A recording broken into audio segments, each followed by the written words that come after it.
नमस्कार.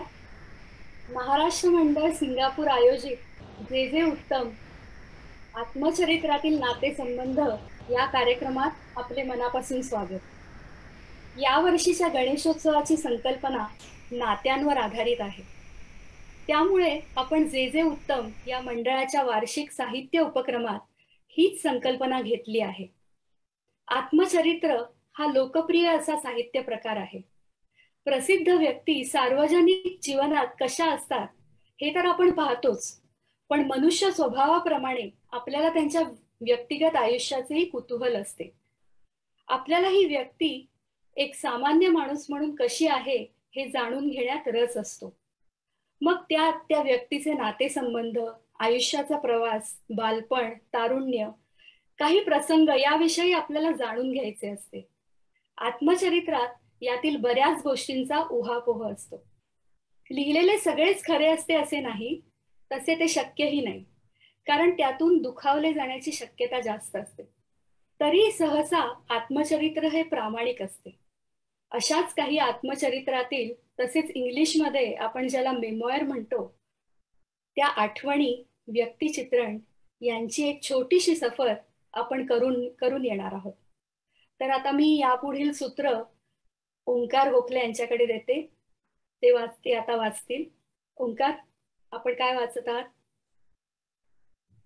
नमस्कार. सचिन पिळगावकर यांनी हाच माझा मार्ग या आत्मचरित्रात आयुष्यातल्या प्रत्येक वळणावर कला आणि चित्रपट क्षेत्रात दिग्गज व्यक्तींबरोबर त्यांचे असलेले नातेसंबंध आणि त्यांच्या व्यक्तिमत्वावर पडलेला प्रभाव अगदी मोकळेपणाने व्यक्त केलेला आहे.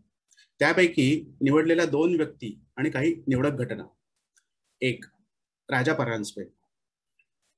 आणि आता राजाभाऊंच्या चित्रपटात काम करण्यासाठी त्यांना भेटण्याचा योग येणार होता. पप्पा उत्साहाने घरी आले. त्यांनी तसं आईला सांगितलं. अजिबात न्यायचं नाही, गेल्या वेळचा अनुभव विसरलात वाटतं, आईने ठणकावलं. पप्पांनाही ते पटलं असावं. मग ते गप्प बसले. पण मला हे कळल्यावर स्वस्थ बसवेना. मी पप्पांकडे गेलो आणि म्हटलं, आपण जाऊया. ह्या वेळेला मी बरोबर काम करेन. कोल्हापूरच्या शूटिंगच्या पहिल्या अनुभवाला एव्हाना वर्ष होऊन गेलेलं होतं. माझी भीड थोडीशी चेपली होती. आता हातात आलेली नवीन संधी मला सोडायची नव्हती, पण आईने फारसा विरोध केला नाही. दुसऱ्या दिवशी सकाळी आम्ही बाबूजींच्या म्हणजे सुधीर फडकेंच्या दारात जाऊन ठेपलो. रांगेत उभं न राहता मला थेट एंट्री मिळाली. बाबूजींनी मला नीट निरखून पाहिलं आणि विचारलं, काय नाव बाळ तुझं? सचिन शरद पिळगावकर. काय करतोस तू? मी नाचतो. बर, मग मला नाच करून दाखव, बाबूजी म्हणाले. मी म्हणालो, माझ्याकडे रेकॉर्ड आहे, तुमच्याकडे रेकॉर्ड प्लेअर आहे का?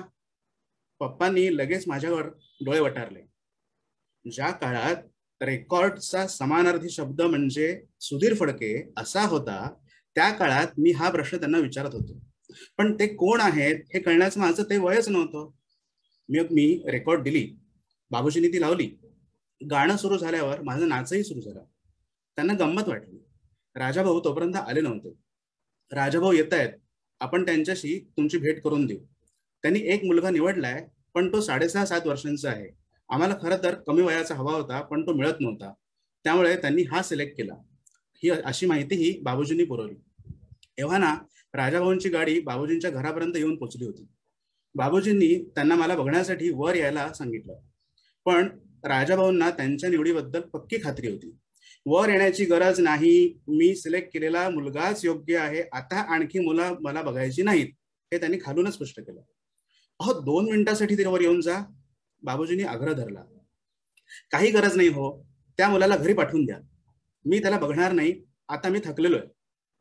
राजाभाऊ ऐकायला तयार नव्हते. हा सुसंवाद वरच्या मजल्यावरून खाली असं सुरू होता. मला कळत नव्हतं, हा माणूस मला भेटायला एवढा नाखुश का आहे. बाबूजींना मात्र माझ्याबद्दल खूप आत्मविश्वास असावा.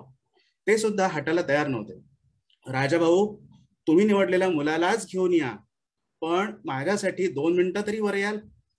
शेवटी राजाभाऊ नाईलाजाने वर आले. ठीक आहे, 2 मिनिटासाठी येतो, पण निवडलेल्या मुलामध्ये बदल होणार नाही, असं त्यांनी वर येतानाही बजावलं. वर आल्यावर त्यांनी मला पाहिलं. मी नमस्कार केला. काय नाव तुझं? सचिन शरद पिळगावकर. काय करतोस तू? मी नाचतो. माझी टेप सुरू केली. मग पुन्हा रेकॉर्ड लागली, त्याच्यावरचा माझा डान्स झाला. मग त्यांनी मला आणखीन काही गोष्टी करून दाखवायला सांगितल्या. मी देवानंदची नक्कल केली. शम्मी अंकलचा डान्सही करून झालाच होता. रमेशदेव काकांनी एका चित्रपटात दारू पिण्याचा एक सीन केला होता. मी तो चित्रपट पाहिला होता. मी ती नक्कल करून दाखवली. अजून एखाद्या गाण्यावर डान्स कर. मी आणखी एक डान्स करून दाखवला. त्यावेळेच्या गाण्यांमध्ये आवाज हळूहळू मंद होत जाण्याचा प्रकार म्हणजे फेड आउट असायचा. त्या गाण्यातही तो तसाच होता. मी त्या गाण्यावर डान्स करताना हळूहळू मागे जाऊन एका पडद्याच्या आड गेलो. राजाभाऊंच्या चाणाक्ष नजरेने माझी ही लकब बरोबर हेरली.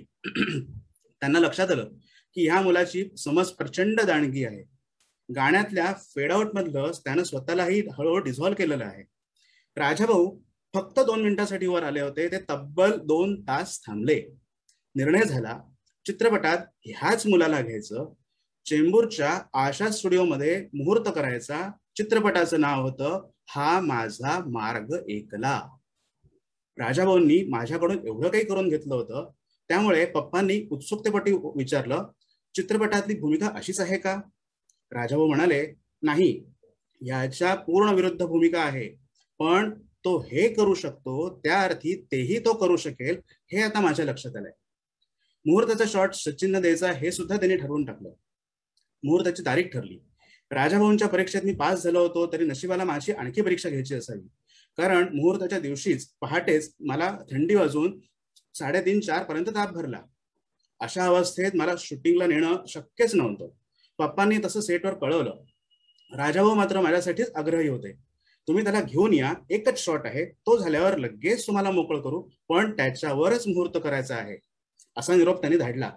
मग आई आणि पप्पा मला शालीमध्ये गुंडाळून टॅक्सीतून आशा स्टुडिओमध्ये घेऊन गेले. मेकअप मन निवृत्ती दळवी यांनी मला मेकअप सुरू केला. मी थंडीने प्रचंड कुडकुडत होतो. त्यांचा मेकअप चेहऱ्यावरती चढू लागला तसतसा माझा तापही उतरत गेला.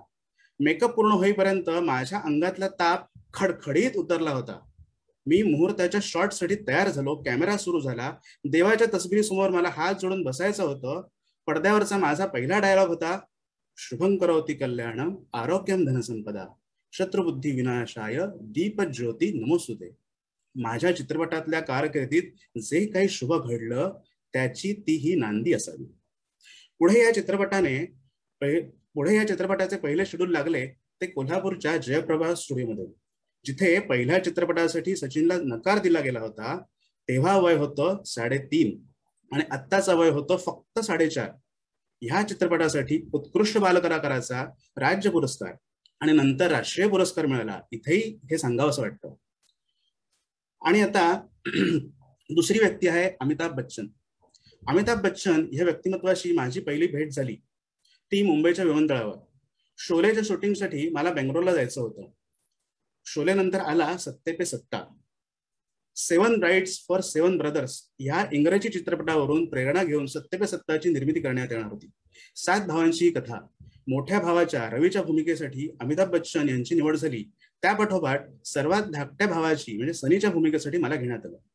मूळ चित्रपटात ही भूमिका ज्यांनी केली त्या रस टम्बलिन या अभिनेत्यासारखा मी हुबेहूब दिसतो असं दिग्दर्शक राज सिपियनचं म्हणणं होतं. शिवाय मी लहानही दिसत होतो, त्यामुळे माझी निवड पक्की झाली.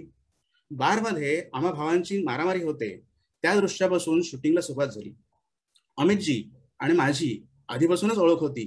पहिलं शेड्यूल व्यवस्थित पार पडलं. अमितजी तेव्हा लोकप्रियतेच्या शिखरावर होते. ते मुळातच अबोल.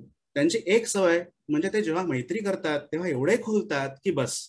पण त्यांचा मूड नसतो तेव्हा मात्र तो हाच माणूस का असंही वाटून जातं. सत्ते पे सत्याच्या सेटवरचा हा अनुभव आम्हाला आलेला होता. अमितजी सोडून बाकी सर्व कलाकारांचा मी लीडर होतो. सगळे जण माझे ऐकायचे. एका शेड्यूलला अमितजी आमच्याशी चांगलं वागले. त्याच शेड्यूलमध्ये 3ऱ्या दिवशी सकाळी आम्ही त्यांना उत्साहानं गुड मॉर्निंग केलं तर त्यांनी फक्त प्रतिसादादाखल मॉर्निंग केलं आणि शांत बसले. मला कळेना नेमकं काय बिघडलंय.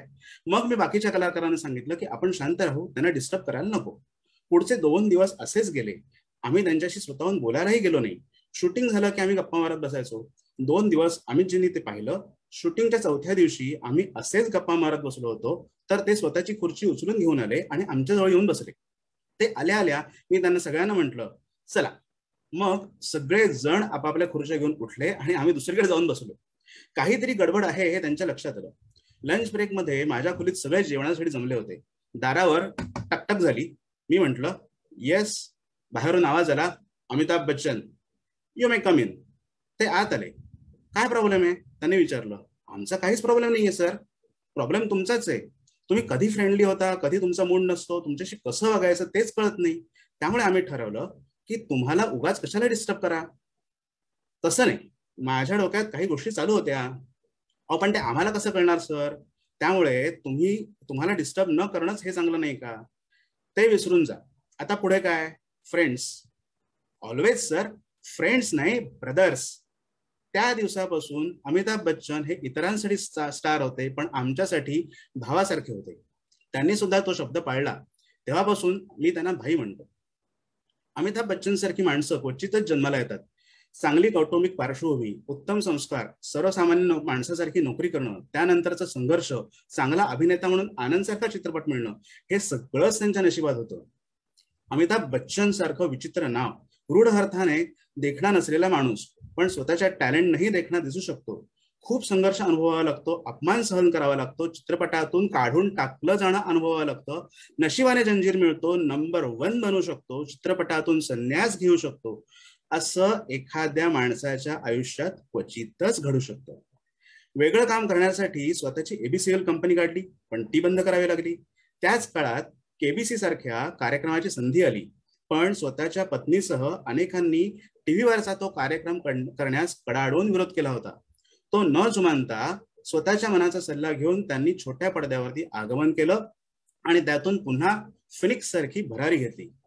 अमितजी हे माझ्यासाठी खूप मोठं आदरस्थान आहे.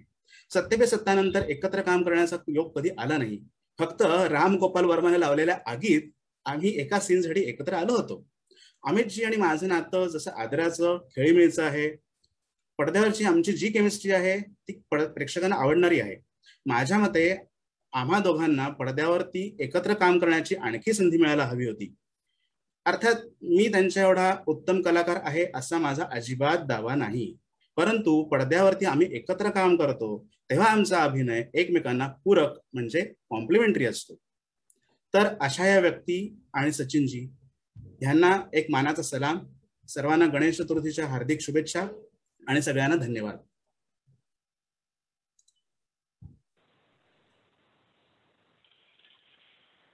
नमस्कार. मी ओमप्रकाश अग्रवाल. माझी आत्मकथा या डॉक्टर बाबासाहेब आंबेडकरांच्या आत्मकथेतून त्यांच्या वडिलांविषयी काही उतारे मी वाचणार आहे. बाबासाहेबांच्या विद्वत्तेमागे लहानपणी वडिलांनी केलेली दगदग आणि त्यांची शिस्त याचा किती मोठा हात आहे हे या उतार्यातून आपल्याला लक्षात येईल. इंग्रजी शिक्षणासाठी पुढे आम्ही मुंबईला आलो व मी मराठा हायस्कुलात शिकू लागलो. पहिल्याने घरची स्थिती बऱ्यापैकी होती, पण पुढे पुढे ती फारच हलाखीची झाली. माझ्या वडिलांना थोडेसे पेन्शन मिळत असे, पण मुंबईची राहणी व कुटुंबात बरीच माणसे सांभाळायची. त्यामुळे मला लागतील ती पुस्तके आणून देणे हे आमच्या वडिलांच्या आटोक्या बाहेरचे असे. तरी पण होईल ती झीज सोसून ते माझ्या सुखसोयींची तरतूद करण्यास नेहमी तयार असत. ही गोष्ट मला आठवली म्हणजे मला माझ्या वडिलांचा अत्यंत अभिमान वाटतो.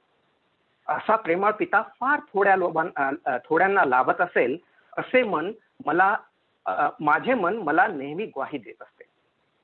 पण माझ्या अल्लड स्वभावामुळे मला त्यावेळी त्यांच्या प्रेमळपणाची किंमत कळली नाही. मला पहिल्यापासूनच शाळेच्या अभ्यासाकडे दुर्लक्ष करून इतर पुस्तके वाचण्याचा भारी नाद असे, पण ते माझ्या वडिलांना पसंत नव्हते. त्यांचे म्हणणे असे की शाळेचा अभ्यास हा अगदी चोख केला पाहिजे, मग हवे असल्यास इतर वाचन करावे. मराठी भाषेप्रमाणेच त्यांना इंग्रजी भाषेचा पण अभिमान होता. त्यांना इंग्रजी शिकवण्याचीही भारी हौस होती. ते मला नेहमी सांगत, हॉवर्डची पुस्तके तोंडपाठ करून टाक. त्याचप्रमाणे तरखडकरांची भाषांतर पाठमालेची 3 पुस्तके पण त्यांनी माझ्याकडून पाठ करून घेतली. मराठी भाषेतील शब्दांना योग्य इंग्रजी प्रतिशब्द शोधून काढण्यास व त्याचा योग्य ठिकाणी उपयोग करण्यासही माझ्या वडिलांनीच मला शिकवले. मी इंग्रजी चांगलं बोलतो व लिहितो थोडी बहुत ख्याती आहे असे मला वाटते. पण योग्य शब्दांचा तोल तोलून उपयोग कसा करावा हे माझ्या वडिलांनी मला जसे शिकविले तसे इतर कोणाही मास्तरांनी मला शिकविले नाही. तरखडकरांच्या पुस्तकातून उलट-सुलट शब्द विचारून ते माझ्या ज्ञानाची नेहमी चाचणी करीत. त्याचप्रमाणे इंग्रजी वाक्यप्रचार व योग्य भाषाशैली कशी वापरावी हेही पण त्यांनीच मला शिकविले. त्या गोष्टी जणू काही आज घडल्यासारख्या वाटतात. स्वतःची पुस्तके असावीत म्हणजे फक्त स्वतःच्या मालकीची, एवढीच त्यावेळी माझी महत्वाकांक्षा होती. त्या महत्वाकांक्षेमधूनच हल्लीचे माझे ग्रंथसंग्रहालय निर्माण झाले. त्यावेळी सुद्धा नवीन नवीन पुस्तके आणून देण्यासाठी मी माझ्या वडिलांजवळ हट्ट धरली. पण एखादे पुस्तक मागितले की ते संध्याकाळपर्यंत माझ्या वडिलांनी कोठून तरी आणून दिले नाही असे कधीच झाले नाही. आमची आर्थिक स्थिती खूपच हलाखीची होती, ही गोष्ट आताच तुम्हाला सांगितली. पण त्यावेळी मला त्या गोष्टीची फारशी जाणीव नव्हती. माझ्या वडिलांचे अंतःकरण थोर यात शंकाच नाही. माझ्याकडून एखाद्या पुस्तकाची मागणी आली की खिशात पैसे असोत नसोत, बहुतेक खिशात पैसे नसायचेच, आपले नेहमीचे मुंडासे खाकोटीस मारून माझ्या वडिलांची स्वारी थेट बाहेर पडायची. त्यावेळी माझ्या दोघीही वडील बहिणी येथेच मुंबईत असायच्या. त्यांची त्यावेळी लग्ने झालेली होती. माझे वडील जे घरून निघायचे ते थेट माझ्या धाकट्या बहिणीकडे जायचे व तिच्यापाशी जे काही 3-4 रुपये माझ्या पुस्तकासाठी हवे असतील ते मागायचे. तिच्यापाशी तरी कुठून असणार 3-4 रुपये? बिचारी कळवळ्याने माझ्यापाशी एवढे रुपये नाहीत असे म्हणायचे. पण लगेच माझे वडील पुन्हा आपले मुंडासे खाकोटीस मारून माझ्या थोरल्या बहिणीकडे जायचे. तिच्यापाशी सुट्टे रुपये नसले म्हणजे ते तिच्याकडून एखादा दागिना मागून घेत. अर्थात हे सारे दागिने माझ्या बहिणींना लग्नात दिलेले होते. तरी पण त्यांची नेकी पहा केवढी होती. तो दागिना घेऊन ते एका ठराविक मारवाड्याकडे जात. त्यांच्याकडे महिन्यासाठी तो दागिना गहाण ठेवीत आणि महिना संपला की पेन्शन हाती पडल्याबरोबर वडील पुन्हा त्या मारवाड्याच्या घरी जात व तो गहाण ठेवलेला दागिना सोडवून आणून बहिणीला पोच टाकायचा. त्यामुळे माझ्या बहिणी सुद्धा वडिलांनी दागिना मागितला तर कधीही नाही म्हणत नसत. याला आणखीही एक कारण होते. माझी आई माझ्या अगदी लहानपणीच वारलेली असल्याने मला माझ्या आत्याने वाढवलेले होते. ही आमची आत्या माझ्या वडिलांची मोठी असल्याने तिचा घरात मोठा रुबाब व दरारा असे. माझे वडील सुद्धा तिला खूप मान देत असत. त्यामुळे मी आतेचा लाडका म्हणून घरात मला बोलण्याची कोणाचीही छाती होत नव्हती. याचा परिणाम असा झाला की मी मात्र त्यामुळे खूपच लाडावलो. माझ्या सुखासाठी माझे वडील किती दगदग सहन करीत व नाना तऱ्हांच्या अडीअडचणींना तोंड देत याची मला त्यावेळी मुळीच जाणीव नव्हती. मी शेंडीला चपचपीत तेल चोपडून व नव्या आणलेल्या पुस्तकांची उशी करून खुशाल झोपी जायचो. या पुस्तकांची त्यामुळे काय दुर्दशा होत असेल याची तुम्ही कल्पना केलेली बरी. लहान वयापासून मला वाचनाचा विलक्षण नाद लागला. तो इतका की अमुक पुस्तकात अमक्या ठिकाणी एखादी महत्वाची बाब आहे ही गोष्ट कोठेही टाचण वगैरे लिहिली नसताही मी ताबडतोब आठवू शकतो. या माझ्या सवयीमुळेच माझी स्मरणशक्ती अतिशय तल्लख झालेली आहे. आता मला माझ्या वडिलांविषयी आणखी 2-4 महत्वाच्या गोष्टी सांगाव्याशा वाटतात. मी BA व्हावे याबद्दल माझ्या वडिलांना अत्यंत तळमळ वाटत असे. पहाटे 2 वाजता उठून मी अभ्यास करत असे. पहाटेच्या वेळी मन शांत प्रसन्न असल्यामुळे अभ्यास चांगला होतो अशी माझी समजूत आहे. परीक्षेच्या वेळी मी पहाटे 2 वाजता जागे व्हावे म्हणून वडील 2 वाजेपर्यंत स्वतः निजतच नसत. आरंभी सकाळी उठायचे माझ्या जीवावर येत असे. वडिलांनी जबरदस्ती करून उठविले की मनातल्या मनात काहीतरी रागाने मी पुटपुटत असे. माझ्या उशाशी त्यावेळी एक समई ठेवलेली असायची. त्यातले तेल व वात उजेड देऊन देणार तरी किती व मी वाचणार तरी किती. जेमतेम पहाटेच्या 5 वाजेपर्यंत अंथरुणातल्या अंथरुणात या कुशीवरून त्या कुशीवर लोळत लवंडत मी काहीतरी अभ्यास करायचो किंवा निदान अभ्यासाचे सोंग तरी फार छान आणायचो. 5 वाजल्यानंतर मात्र 1 मिनिट सुद्धा अंथरुणावर निजण्याची आम्हाला परवानगी नसे. मी वडिलांना नेहमी म्हणायचो, मी कधीही नापास होत नाही व दरवर्षी बिनभोभाट पास होत असतो, हे नाही का पुरे होत? मग मी आणखी अभ्यास करावा म्हणून तुम्ही माझ्या मागे का लागता? धन्यवाद.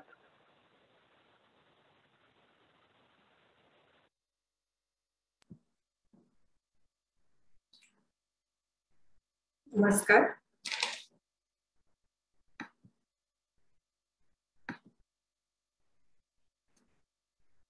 नमस्कार, मी मोहना कारखानेस. सर्वांना गणपती बाप्पाच्या आगमनाच्या शुभेच्छा.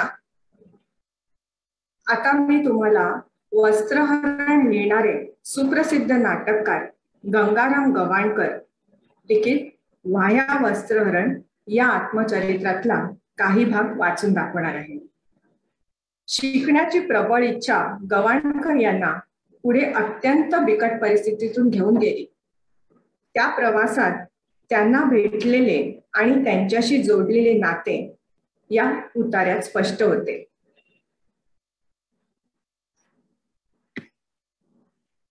माझगाव नाईट हायस्कूलमध्ये प्रवेश घेताच 10 रुपयात येतील तितकी 8वीची पुस्तकं घेतली.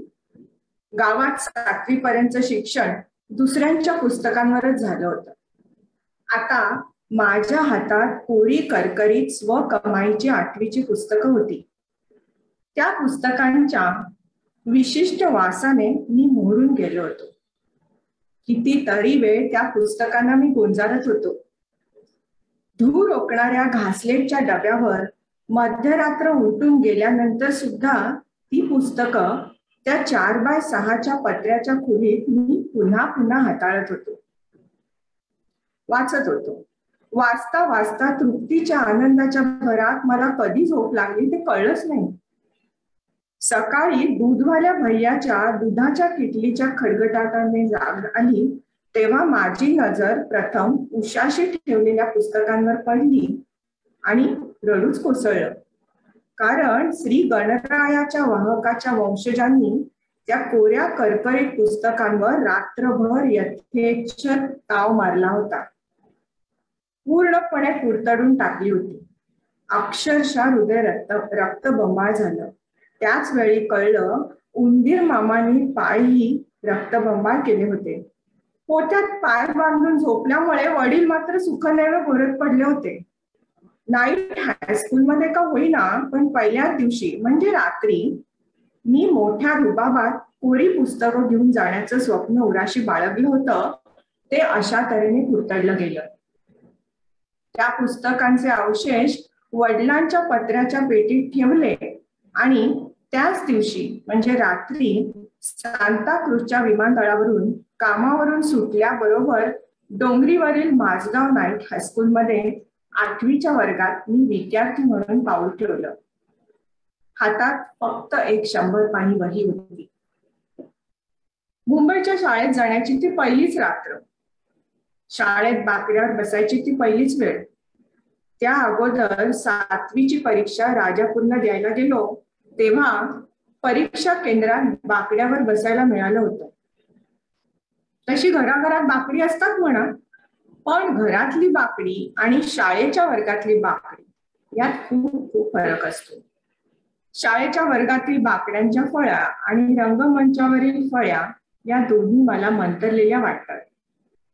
कारण दोन्हींपैकी कुठल्याही फळीवर बसल्यावर किंवा उभे राहिल्यावर आपण मंतरलेल्या अवस्थेत गेल्याशिवाय विद्यार्थ्याची किंवा नटाची भूमिका व्यवस्थितपणे पार पडू शकत नाही. 1ली ते 7वी पुस्तकं घ्यायची ऐपतच नसल्यामुळे मला वर्गात मंतरलेल्या अवस्थेत बसायला लागायचं. कारण माझ्याकडे अभ्यासासाठी 2च साधनं होती, एक मेंदू आणि दुसरी स्लेट पाटी. वर्गावरून नजर फिरवली आणि मी चुकून वरच्या वर्गात येऊन बसलो की काय असा मला भास झाला. सारेच माझ्यापेक्षा वयाने आणि उंचीने मोठे होते. त्या पहिल्याच रात्री जाणवलं की भंगारवाल्या मुलांबरोबर जसं जमवून घेतलं तसंच इथंही करावं लागणार. त्यातले काही विद्यार्थी तर शिक्षकांपेक्षाही मोठे वाटत होते.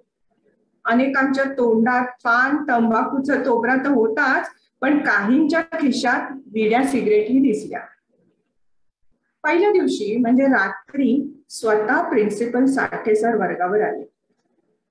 साठे सरांचा आवाज खणखणीत आणि करारी होता. सर वर्गात येताच अख्खा वर्ग उठून उभा राहिला.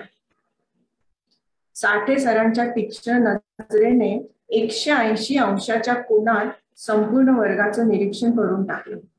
ते म्हणाले, नाईट हायस्कूलला उगाचच कुणी येत नाही. कुणाचे पालक मुलांना दिवसाच्या शाळेत पाठवू शकत नाहीत, तर काही विद्यार्थी घरच्या परिस्थितीमुळे दिवसा काम करून रात्र शाळेत येतात. काही विद्यार्थी वारंवार नापास होऊन रात्र शाळेत येतात, तर काही रात्री वेळ जात नाही म्हणून टाइमपास म्हणून येतात. साठे सरांचं प्रत्येक वाक्य प्रत्येकाला आत्मपरीक्षण करायला लावणार होतं. त्यांच्या प्रत्येक वाक्यागणी प्रत्येक विद्यार्थी स्वतःला स्वतःमध्ये शोधत होता. सर पुढे म्हणाले, पण एक लक्षात ठेवा, रात्रशाळा ही सुद्धा एक शाळाच आहे. दिवसाच्या शाळेत जे शिकवलं जातं तेच इथं कमीत कमी वेळा शिकायचं आहे. मात्र नाईट हायस्कूलला कमी लेखू नका.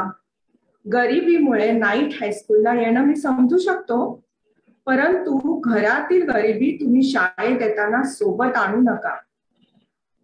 साठे सरांच्या या वाक्याने अख्खा वर्ग आवासून क्षणभर त्यांच्याकडे पाहत राहिला. सरांनी लगेच आपल्या वाक्याचं शिक्षकी पद्धतीने स्पष्टीकरण केलं.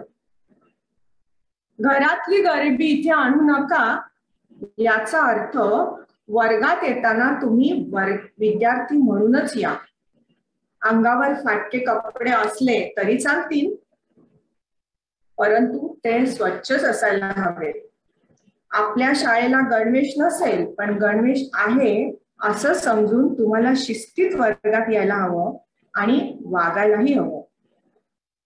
काही विद्यार्थी वर्गात बाकड्यावर पाय ठेवून बसले होते, त्यांचे पाय आपोआप खाली गेले. वर्गाकडे करडी नजर फिरवीत साठे सर खर्जातल्या आवाजात म्हणाले, मला माहिती आहे काही विद्यार्थ्यांचे वय वाढल्यामुळे आणि अशिक्षित लोकांबरोबर काम करीत असल्यामुळे त्यांना व्यसन लागण्याची शक्यता आहे, परंतु इथे वर्गात आल्यानंतर त्या विद्यार्थ्यांनी स्वतःची व्यसनं बाहेर ठेवून विद्यार्थी म्हणूनच वर्गात बसायला हवं. साठे सरांच्या त्या परखड विचारांमुळे मुलांच्या वर्तणुकीत दुसऱ्या दिवशीपासूनच फरक दिसला. बहुतेक विद्यार्थी नीटनेटके आणि वेळेत वर्गात हजर होते. मला कुतूहल होतं ते इंग्रजीचं, कारण त्यावेळी आम्हाला 8वी पासून इंग्रजी सुरू होणार होतं. योगायोगाने साठे सरच आम्हाला इंग्रजी शिकवायला होते. साठे सर आम्हाला साभिनय इंग्रजी शिकवायचे. आय एम वॉकिंग असे म्हणत चालून दाखवायचे. एवढेच नव्हे तर आय एम जम्पिंग असं शिकवताना चक्क टेबलावरून खाली उडी मारून दाखवायचे.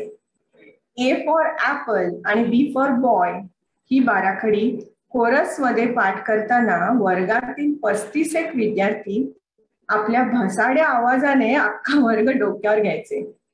बाळाला घास भरवावं ना, तसेच साठे सर आम्हाला इंग्रजी भरवित होते. धन्यवाद.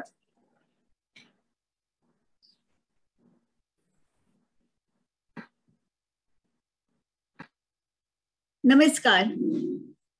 सर्वांना गणेश चतुर्थीच्या हार्दिक शुभेच्छा. आजचा विषय नातं, यासाठी मी सुधामूर्ती यांचे गोष्टी माणसांच्या थोडंसं आत्मचरित्राकडे झुकणारं, ज्यात अनेक नातेसंबंध उल्लेखले आहेत, त्यांची ओळख जगाला कशी पटली यासाठी मी त्यांच्या मुलीबरोबरच्या नात्याबद्दलचा उतारा वाचणार आहे. नीला बर्वे. त्यांच्या मुलीबरोबरच्या पालकांनी मुलांना व्यक्ती स्वातंत्र्य, विचार स्वातंत्र्य दिले तर त्यांचाही जीवनात होणारा परिणाम कसा होतो हे समजते. सुरुवातीला अक्षता, त्यांची मुलगी, शाळकरी वयाची असल्यापासून तिच्या मनानेच अंधांच्या शाळेत लागेल ती मदत ती कशी करते याची माहिती आहे. याच अंधांच्या शाळेत आनंद शर्मा नावाचा मुलगा होता, अतिशय बुद्धिवान. तो बिहारमधील एका शाळा शिक्षकांचा एकुलता एक मुलगा. कुशाग्र तर होताच, पण खेळकर वृत्तीचाही होता. तो लवकरच प्री युनिव्हर्सिटी परीक्षेला बसणार होता. एक दिवस आमच्या परीक्षा कमिटीची मीटिंग होती व मी त्या मीटिंगला जाण्याच्या गडबडीत होते. त्यावेळी मी एका स्थानिक कॉलेजमध्ये कॉम्प्युटर सायन्सच्या विभागात प्रमुख होते. त्यामुळे जुनं सिलेबस, प्रश्नपत्रिका, संदर्भ असे ग्रंथ जमा करून घेण्याच्या गडबडीत होते. अक्षता वरच्या मजल्यावर माझ्या खोलीत आली. तिचा चेहरा थकला होता. चेहऱ्यावर चिंता स्पष्ट दिसत होती. त्यावेळी ती 10वी शिकत होती. मला वाटलं परीक्षेचा अभ्यास करून थकली असेल. आपल्या मुलांवर हा जास्त अभ्यास करण्याची सक्ती मी आजवर कधीच केली नव्हती. मी अक्षताला म्हटलं, परीक्षेची काळजी करू नको, प्रयत्न करणं तुझ्या हातात आहे, परीक्षेचा निकाल काय लागेल ते तुझ्या कुठे हातात आहे. माझा उपदेश ऐकून ती जराशी वैतागलीच. ती म्हणाली, अम्मा, मी आता परीक्षेविषयी काहीतरी बोलले का? तू उगाच का मला तिची आठवण करून देतेस? ती अशी एकदम चिडली हे पाहून मला जरा नवलच वाटलं. पण मी जुन्या प्रश्नपत्रिका गोळा करण्यात इतकी गर्क होते की मी काहीच बोलले नाही. नुसतं निर्विकार चेहऱ्याने तिच्याकडे पाहिलं. तिच्या चेहऱ्यावर दुःखाची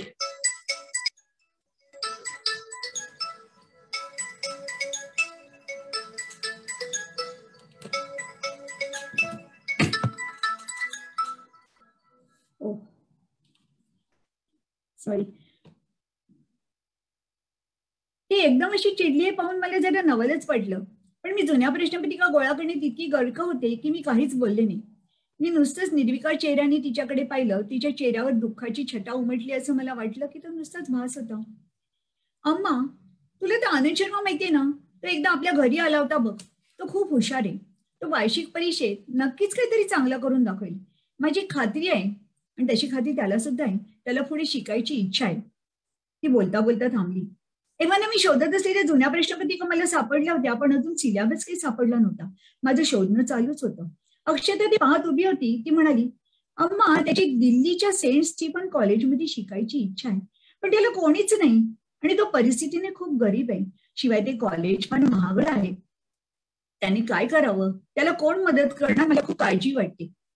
इकडे माझ्या मीटिंगला उशीर होत होता. मी फारसा विचार न करता सहज ते बोलून गेले, मग अक्षता तूच का नाही मदत करत? अम्मा, एका मुलाचा दिल्लीच्या हॉस्टेलचा राहण्याचा खर्च मी कसा काय करणार? तेवढे पैसे तरी असतात का माझ्याकडे? इकडे माझी शोधाशोध चालू होती. तू असं कर, तुझ्या वाढदिवसाची पार्टी देऊ नको, त्यातून पैसे वाचव आणि कर त्याचा खर्च. आमच्याकडे अजूनही आम्ही दोन्ही मुलांना पॉकेट मनी देत नाही. त्यांना कशाची गरज लागली की ते माझ्याकडे पैसे मागतात आणि मी त्यांना देते. आमच्याकडे वाढदिवसाच्या पार्ट्या सुद्धा फार मोठ्या नसतात. अक्षताचं बर्थडे पार्टी असली की ती 4-5 मित्रमैत्रिणींना घरी बोलवते. जवळच्या शांतीनगर या फास्ट फूड जॉईंट मधून काहीतरी खायला प्यायला मागवण्यात येतं, बस. अम्मा, तुझ्यासारख्या शिकलेल्या, एवढा प्रवास केलेल्या, एवढं वाचन केलेल्या व्यक्तीला, ज्या व्यक्तीला पैशाचा जरा सुद्धा लोभ नाही, अशा व्यक्तीलाही गरीब लोकांना मदत करायची नसेल तर मग इतर कोणी त्यांना मदत करेल अशी तर अपेक्षाच करायला नको. पण या दुर्दैवी माणसांना काहीतरी मदत करणं आणि त्या मार्गाने समाजाचं ऋण फेडणे तुझं कर्तव्य नाही का? तुला आयुष्यात नक्की काय मिळवायचे? कीर्ती, नाव, प्रसिद्धीचं वलय? तू एका स्वतः डॉक्टरांची मुलगी आहेस, एका शाळा शिक्षकांची नात आहेस आणि फार मोठ्या अध्यापकांच्या घरातून तू आली आहेस. जर गरीब लोकांना तू मदत करू शकणार नसशील तर मग इतर कोणी ती करेल अशी अपेक्षा ठेवत नाही. तिचे ते शब्द ऐकून मी माझी शोधाशोध थांबवली. मी मागे वळून माझ्या मुलीकडे पाहिलं. तिच्यात एक तरुण संवेदनशील मुलगी मला दिसली. एका अंध तरुणाच्या भविष्याविषयी कळकळीने वाद घालणारी, मला माझ्या सामाजिक बांधिलकीची, कर्तव्याची जाणीव करून देणारी. या समाजाकडून मला एवढं उदंड मिळालं होतं, या देशाकडून एवढं मिळालं होतं आणि मी त्याची परतफेड कशी बरं करत होते?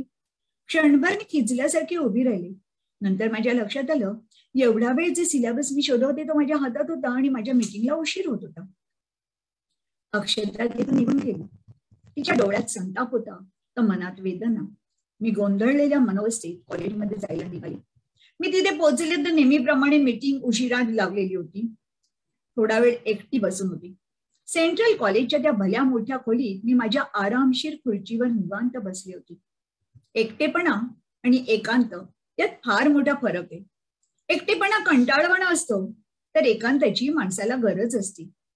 एकांतात माणूस आत्मपरीक्षण करतो, आपली कृत्य आणि आपले विचार पारखून बघू शकतो.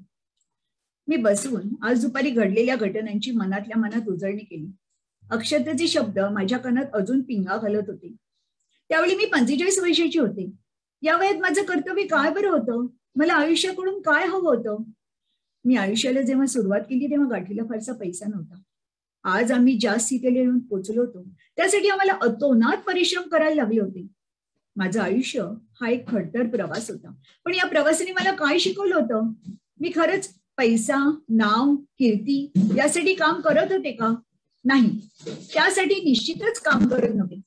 या गोष्टी मला अपघातानेच लाभल्या होत्या. सुरुवातीला मी जे कष्ट केले ते माझ्या स्वतःसाठी. मला शिक्षणात दैत्यप्रमाण यश मिळवायचं होतं. त्यानंतर मी स्वतःला इन्फोसिसच्या उभारणीत वाहून घेतलं आणि उरलेलं माझ्या कुटुंबासाठी वाहून घेतलं. या दोनच गोष्टींवर माझं आयुष्य आतापर्यंत केंद्रित झालेलं होतं. मग मला उर्वरित आयुष्यात समाजातील दुर्दैवी लोकांसाठी घालवणं माझं काम नव्हतं का?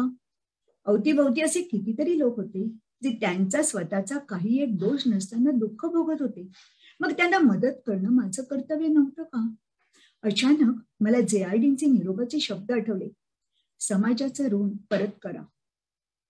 मग आता उर्वरित आयुष्य आपण हेच करत घालवायचं असं मी ठरवलं. माझ्या मनावरचं फार मोठं ओझं उतरून मला खूप हलकं वाटू लागलं. कित्येक वर्षांनी तरुण झाल्यासारखं वाटू लागलं. कोणताही निर्णय कधी भावनेच्या भरात घेऊ नये असं माझं ठाम मत आहे.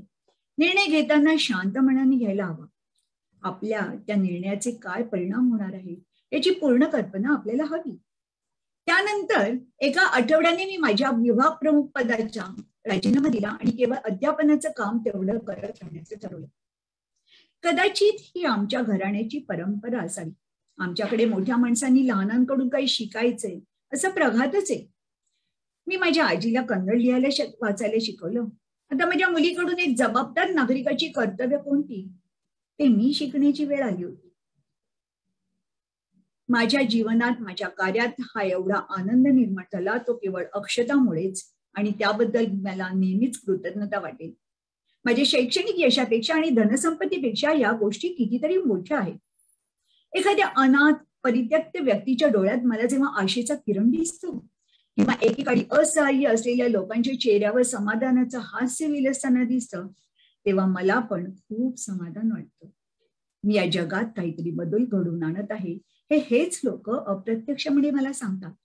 सुवर्ण पदक, पैसा किंवा इतर काहीही संपादन केल्याने हा आनंद काही मिळू शकत नाही.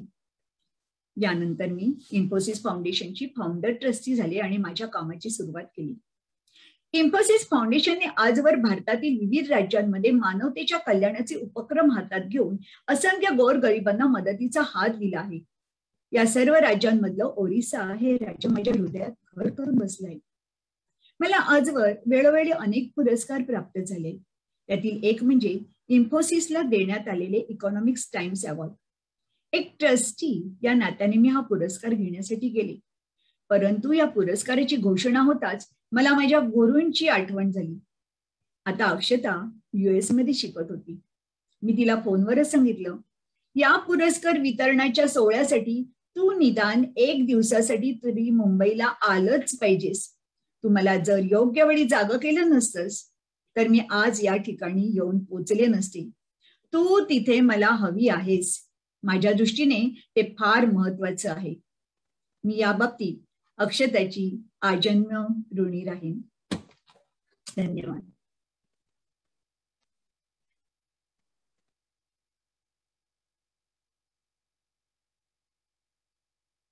नमस्कार. मी भूषण साटम. बाग बापट लिखित बाबा आमटे या पुस्तकातील एक उतारा मी वाचणार आहे. बाबा व आपल्या विवाह संबंधी बाबांच्या पत्नी साधनाताई आपल्या आठवणी लिहून ठेवलेल्या आहेत. त्यांचं हस्तलिखित अपुरं आहे, पण जे आहे त्यातील भाषा साधी, सरळ, मोकळी आहे. म्हणूनच ती प्रत्ययकारी आहे. त्यांच्या शब्दात आपण ते वाचू.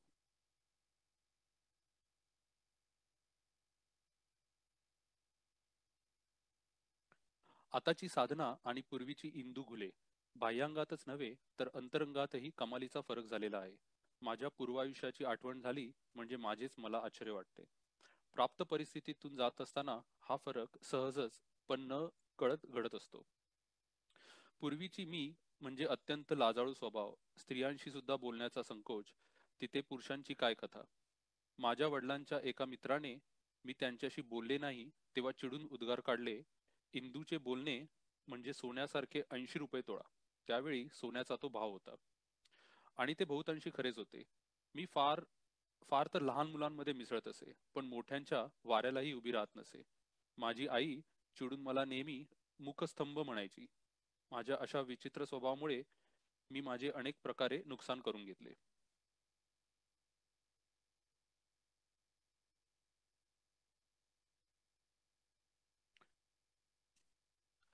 इतका सर्व माझा मुलखा वेगळा स्वभाव असून सुद्धा बाबांसारख्या लोकराशी व्यक्तीने माझ्याकडे यावे ही आश्चर्याचीच बाब आहे की नाही. बाबांची वृत्ती लोकसंग्रह करण्याची, तर मी अगदी एकलकोंड्या स्वभावाची. बाबांना बोलणे फार आवडते, तर मी कमी बोलणारी. आयुष्यात एकदाही स्टेजवर न चढलेली. बाबा कलेचे भोगते, तर मी अगदी कलाहीन. बाबा स्वप्ने रंगवण्यात मग्न, तर मी वास्तवतेला घट्ट धरून. त्यांनी तारुण्यात जी स्वप्नवधू रंगवली असेल, तिच्याशी माझे कोणत्याही बाबतीत जुळते मिळते दिसत नाही. तरीही बाबांच्या सुताचा ताना आणि माझा रेशमी बाणा यांचे आमच्या जीवनाच्या मागावर इतके सुंदर गर्भ रेशमी वस्त्र विणले गेले की त्याच्याबद्दल अनेकांकडनं विचारणा सतत होत असते. माझा असा स्थिर जीवन प्रवाह चालू असताना बाबा अवचित आले आणि त्यांनी त्या प्रवाहात मोठा धोंडा टाकला. काही काळ प्रवाह अस्थिर झाला आणि माझ्याशी निगडीत असलेले त्यातील काही जीव अशांत झाले. माझ्या वडील बहिणीचे लग्न जुळवायचे असल्यामुळे माझ्या लग्नाचा प्रश्नच नव्हता.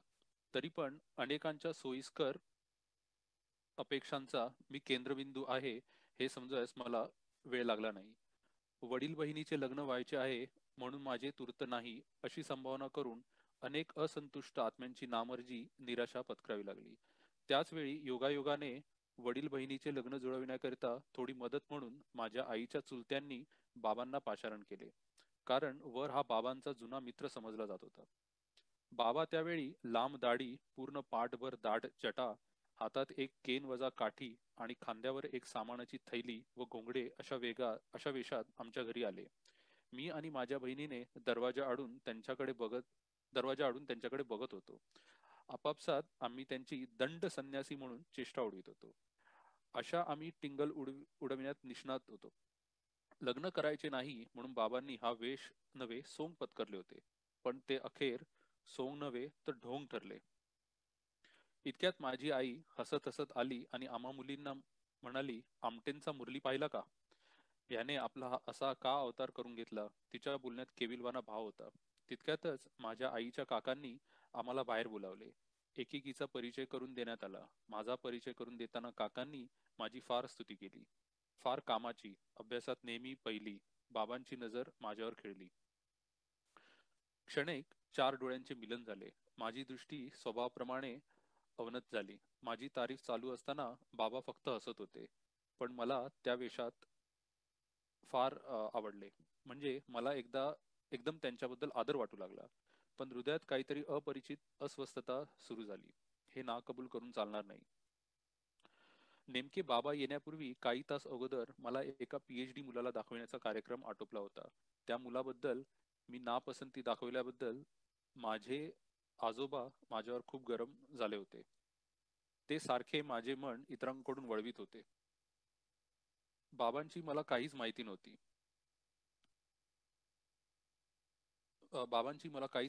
पण एक प्रतिष्ठित व्यक्ती म्हणून माझ्या आजोबांनी आणि आईने आपण होऊन चालून आलेले स्थळ नाकारले म्हणून त्यांच्याजवळ सहज सांगितले. बाबांनी तितक्याच सहजपणे उत्तर दिले, मी इंदूकरिता चांगले स्थळ पाहून देईन, तुम्ही काळजी करू नका. माझ्या वडील बहिणींच्या लग्नानिमित्त बाबांचा आमच्या घरी 8 दिवस मुक्काम झाला. वडील बहिणीचे लग्न म्हणून घरातील सर्व जबाबदारी, पाहुण्यांचे आगत स्वागत, सर्वांना सर्व व्यवस्थित मिळतं की नाही याकडे लक्ष, ही सर्व कामे जबाबदारीची म्हणून माझी होती. प्रतिष्ठित पाहुणा म्हणून बाबांची मी खास काळजी घेत असे. पण त्यांची काळजी घेत असताना मला एक आगळाच आनंद आणि उत्साह अंगात शिरत असे.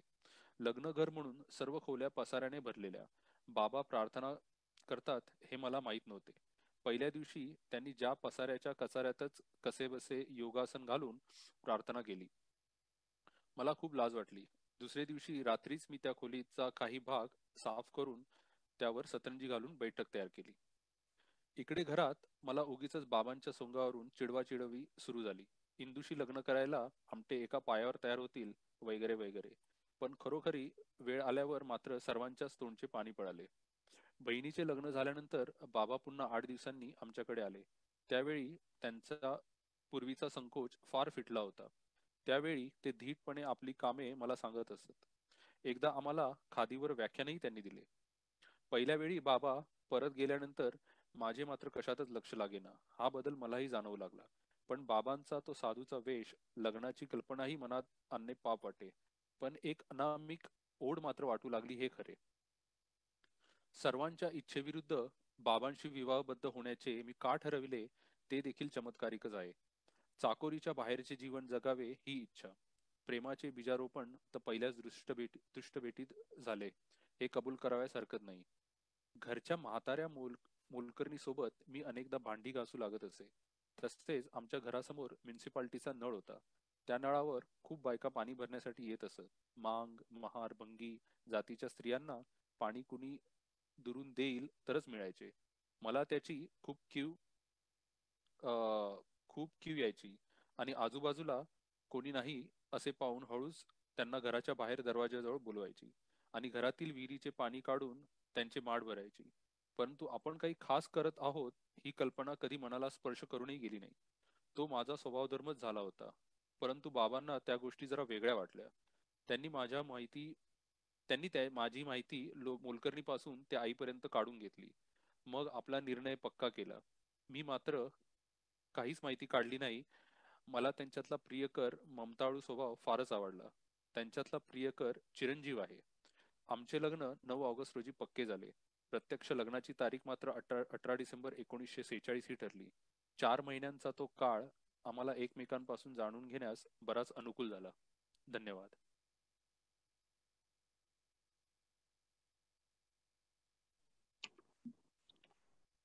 नमस्कार, मी सुवर्णा कुलकर्णी. या वर्षी आपल्या जे उत्तमचा विषय नातेसंबंधाशी, आत्मचरित्रातल्या नातेसंबंधाशी निगडित आहे. तर लक्ष्मीबाई टिळकांनी लिहिलेल्या स्मृतिचित्रे ह्या आत्मचरित्रातला सासरच्या नात्यावरती असलेला उतारा मी वाचणार आहे. पण सुनेने आपल्या नवऱ्याचे व सासूबाईंचे म्हणजे मायलेकाच्या नात्यावर जरा प्रकाश टाकला. तर ऐकूया. सासरची कहाणी सांगायची म्हणजे पुन्हा लग्न मंडपाशीच सुरुवात करायला हवी. लग्नानंतर 3 महिन्यांनी चैत्र महिना आला. माझ्या आजी सासूबाईंनी मजकडून हळदी कुंकू करविले. सखुवंश होत्याच. घरातील 2-4 गौरीचा आरास चांगली करून दिली. तो दिवस शुक्रवारचा होता. मामंजी आलेले होते. दर शुक्रवारी मामंजींच्या अंगात देवी येते. त्या दिवशी देवीने सांगितले की ही आता जी मुलगी सून झाली आहे ती फार वाईट पायगुणाची आहे. तिच्यामुळे घरात सुख व शांती नांदणार नाही. देवीचे हे प्रलाप ऐकून टिळकांना फार वाईट वाटले. वारे गेल्यावर काय काय झाले म्हणून मामंजींनी विचारले. टिळकांनी देवीची पूजा केली नाही हे त्यांना कळाले. तेव्हा मामंजी अर्थातच त्यांच्यावर रागावले व म्हणू लागले, तू पूजा केली नाहीस म्हणून देवी तुझ्यावर रागावली आहे. टिळक म्हणाले, देवी आता निघून गेली. तेव्हा देवी मजवर रागवल्याचे तुम्हाला कसे कळाले? ह्या उलट बोलण्याने देवी ऐवजी मामंजीच टिळकांवर खूप कडाडले. दुसऱ्या दिवशी मामंजींनी माझ्या अंगावरील सर्व दागिने उतरवून घेतले. कुंकू व मंगळसूत्र तेवढे ठेवले. कपडेही परत घेतले. नाही म्हणायला पैठणी तेवढी मजजवळ राहिली. टिळकांच्या जन्माच्या वेळी मामंजींचे काम गेले होते. माझे लग्न झाल्यावर मोठ्या वंश वारल्या. महादेव भाऊजींच्या जन्मानंतर सासूबाई वारल्या. एकूण आम्ही तिघे त्यांच्या संसारातील 3 नतद्रष्ट माणसे ठरलो होतो. सखाराम भाऊजींच्या जन्माच्या वेळेस मामंजींना नवीन नोकरी लागली. अर्थात ते चांगल्या पायगुणाचे ठरले. माझ्या माहेरी माझ्या आईची गत होती ती सासरी सासूबाईंची होती. टिळक व महादेव भाऊजी तर मामंजींचे नावडते होतेच, व माझ्या जागी मी येण्याआधी सासूबाई नावडत्या होत्या. सासूबाई नावडत्या असण्याचे 2-3 कारणे होती. पहिलं म्हणजे त्या कविता करत. त्यांच्या कविता मामंजी जाळून टाकीत. मामंजींच्या संतापातून खऱ्याखुऱ्या अग्नीच्या जबड्यातून सासूबाईंच्या कवितेतील फक्त 2 ओळी आतापर्यंत टिकल्या आहेत. त्या 2 ओळी अशा होत्या. ही चिंधीची अल्प बाहुली, ही चिंधीची अल्प बाहुली प्रताप हिचा पहा, बाळपणापासून मुलींना शिकवी संसार हा, मुलींना शिकवी संसार हा. टिळकांना कवितेचे बाळकडू येथेच मिळाले म्हटल्यास अतिशयोक्ती होणार नाही. आई कविता करते व लिहिते म्हणून दादा तिचा राग करीतात, दादा आपलाही राग करतात. म्हणूनच प्रतिक्रिया म्हणून टिळकांचे आपल्या आईवर व कवितेवर त्या वेळेपासून सर्वात अधिक प्रेम असावे. आईच्या कुशीत निजावे असे त्यांना पाठीवर 4 भावंडे झाले तरी वाटत असे व त्यावरून निसताना रोज मारामाऱ्या होत. माय लेकरातील हे प्रेम मामंजींना सहन होत नसे. ते दुसरे कारण. आणि तिसरे कारण म्हणजे सासूबाईंच्याकडे कोणी मिशनरी मडमा येत. त्यांनी त्यांना शिवण, टिपण, कशिदा वगैरे शिकवले होते. त्यांनीच बायबल मधील नीतीचे पुस्तकही सासूबाईंना दिले होते. ते त्या नेहमी वाचित. मामाजींनी एक दिवस ते पुस्तक घेऊन जाळून टाकले. त्यावेळेस टिळकांना आपल्या वडिलांचा इतका राग आला की त्यांची काहीतरी जबरखोडी काढण्यासाठी ते टपून बसले. मामंजींना तंबाखूचे व्यसन होते. तंबाखू चुना घालून तो खायची असा त्यांचा प्रघात होता. टिळकांनी त्यांचा डोळा चुकवून चंचीतून चुन्याची डबी लांबवली व ती दिली विहिरीत फेकून. बाळपण असते. मामंजींनी नीतीचे पुस्तक जाळले म्हणून जगातील साऱ्या नीतीच्या पुस्तकाची राख रंगोळी होणार नव्हती, किंवा टिळकांनी मामंजींच्या चुन्याची डबी विहिरीत फेकून दिली म्हणून साऱ्या चुन्याच्या डब्या पटापट विहिरीत जाऊन जीव देणार नव्हत्या. परिणाम मात्र असा झाला की मामंजींचा राग भडकून अनावर झाला. शेवटी ते टिळकांवर कडाडले व एक मोठा फोक घेऊन त्यांनी त्यांना चांगले फोडून काढले. मार खाल्ल्याच्या दुसऱ्या दिवशी टिळक इतके चांगले वागले की त्यांच्या वडिलांना सुद्धा मनात वाह म्हटले असेल. पण ते सारे आईसाठी होते. पळून जाण्याच्या आदल्या दिवशी आईला पूर्ण सुख द्यावे असा त्यांचा हेतू होता. टिळक गेल्यावर बिचाऱ्या सासूबाईंची परिस्थिती अत्यंत शोचनीय झाली होती. टिळक हरवले तेव्हा सासूबाईंनी मारुतीला नवस केला होता. हे मारुती राया, माझे बाळ सापडू दे, मी तुला वड्यांची माळ घालेन. त्याप्रमाणे एक दिवस त्यांनी वड्याची माळ करून ती आपल्या मुलांच्या हवाली केली. ही माळ मारुतीला घालून या. टिळक म्हणाले, आई मारुतीला कशाला, आम्हालाच दे ना ते वडे. तुम्हाला एक एक वडा ठेवला आहे बरं, जा आता एवढी माळ घालून या. टिळक तळ्यावर गेले. सखाराम भाऊजी बरोबर गेले होते. टिळकांनी सगळे वडे तेथे बसून खाऊन टाकले. टिळक पुन्हा पळून जातील ह्या भीतीने भाऊंनी काहीही बोलले नाही. घरी आल्यावर आई वडा देऊ लागली. तो टिळक खाईना. ते म्हणाले, मला नको, तुला हवे होते ना, मी खाल्ले. कुठे? तू दिले होतेस ते. म्हणजे तू देवाचे वडे खाल्लेस वाटते. हो. सासूबाईंना फार वाईट वाटले.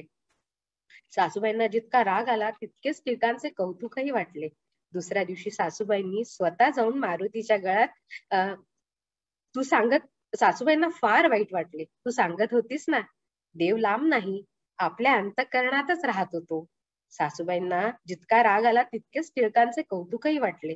दुसऱ्या दिवशी सासूबाईंनी स्वतः जाऊन मारुतीच्या गळ्यात वड्याची माळ घातली. टिळक आपल्या मातोश्रींना घर कामात मदत करीत. मामंजींना प्यायचे पाणी देखील दुसऱ्याने द्यावे असे वाटे.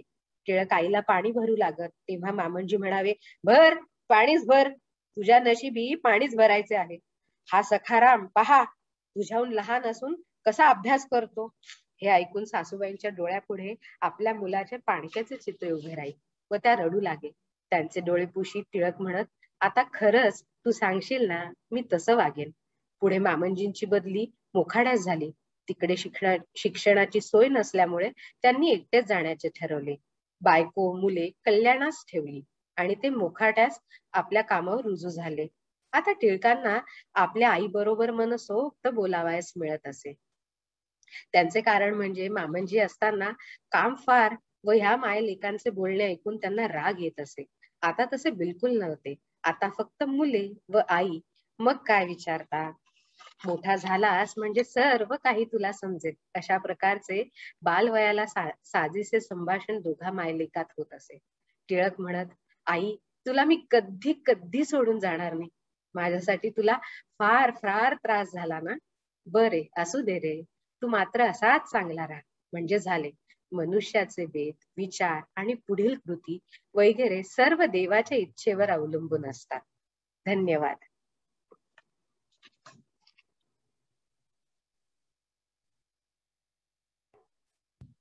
नमस्कार, मी नंदिनी नागपूरकर. तुम्हा सर्वांना श्री गणेश चतुर्थीच्या हार्दिक शुभेच्छा. आज मी आपल्यासमोर लक्ष्मण माने यांचं उपरातलं आत्मचरित्रावर त्यांनी लिहिलेलं जे आहे त्याच्यावर त्यांनी त्यांचं मनोगत लिहिलं होतं. त्याच्यात थोडासा उतारा वाचते. लक्ष्मण यांचं आत्मचरित्र म्हणजे काबाड कष्ट करणाऱ्या सामान्य माणसाच्या मनाला साथ घालणारे, भौतिक सुखापासून परावृत्त असणाऱ्या अस्थिर भटक्या जगण्याचे प्रातिनिधित्व करणाऱ्यासारखे विवरण वाटते. त्यांच्याबद्दल सांगायचं म्हणजे पार्श्वभूमी सांगायची पुस्तकाची असं म्हणता येईल की उपराणी साहित्य क्षेत्रात एक वेगळी खळबळ माजवली आहे. या पुस्तकामुळे भटक्या विमुक्त जाती जमातींच्या प्रश्नांवर सामाजिक मंथन सुरू झाले. सामाजिक चर्चेचा विषय झाला आणि म्हणजे त्यांचे लिखाण, त्याच्यासाठी काम करणाऱ्या मंडळींच्या कामाला चालना पण मिळाली.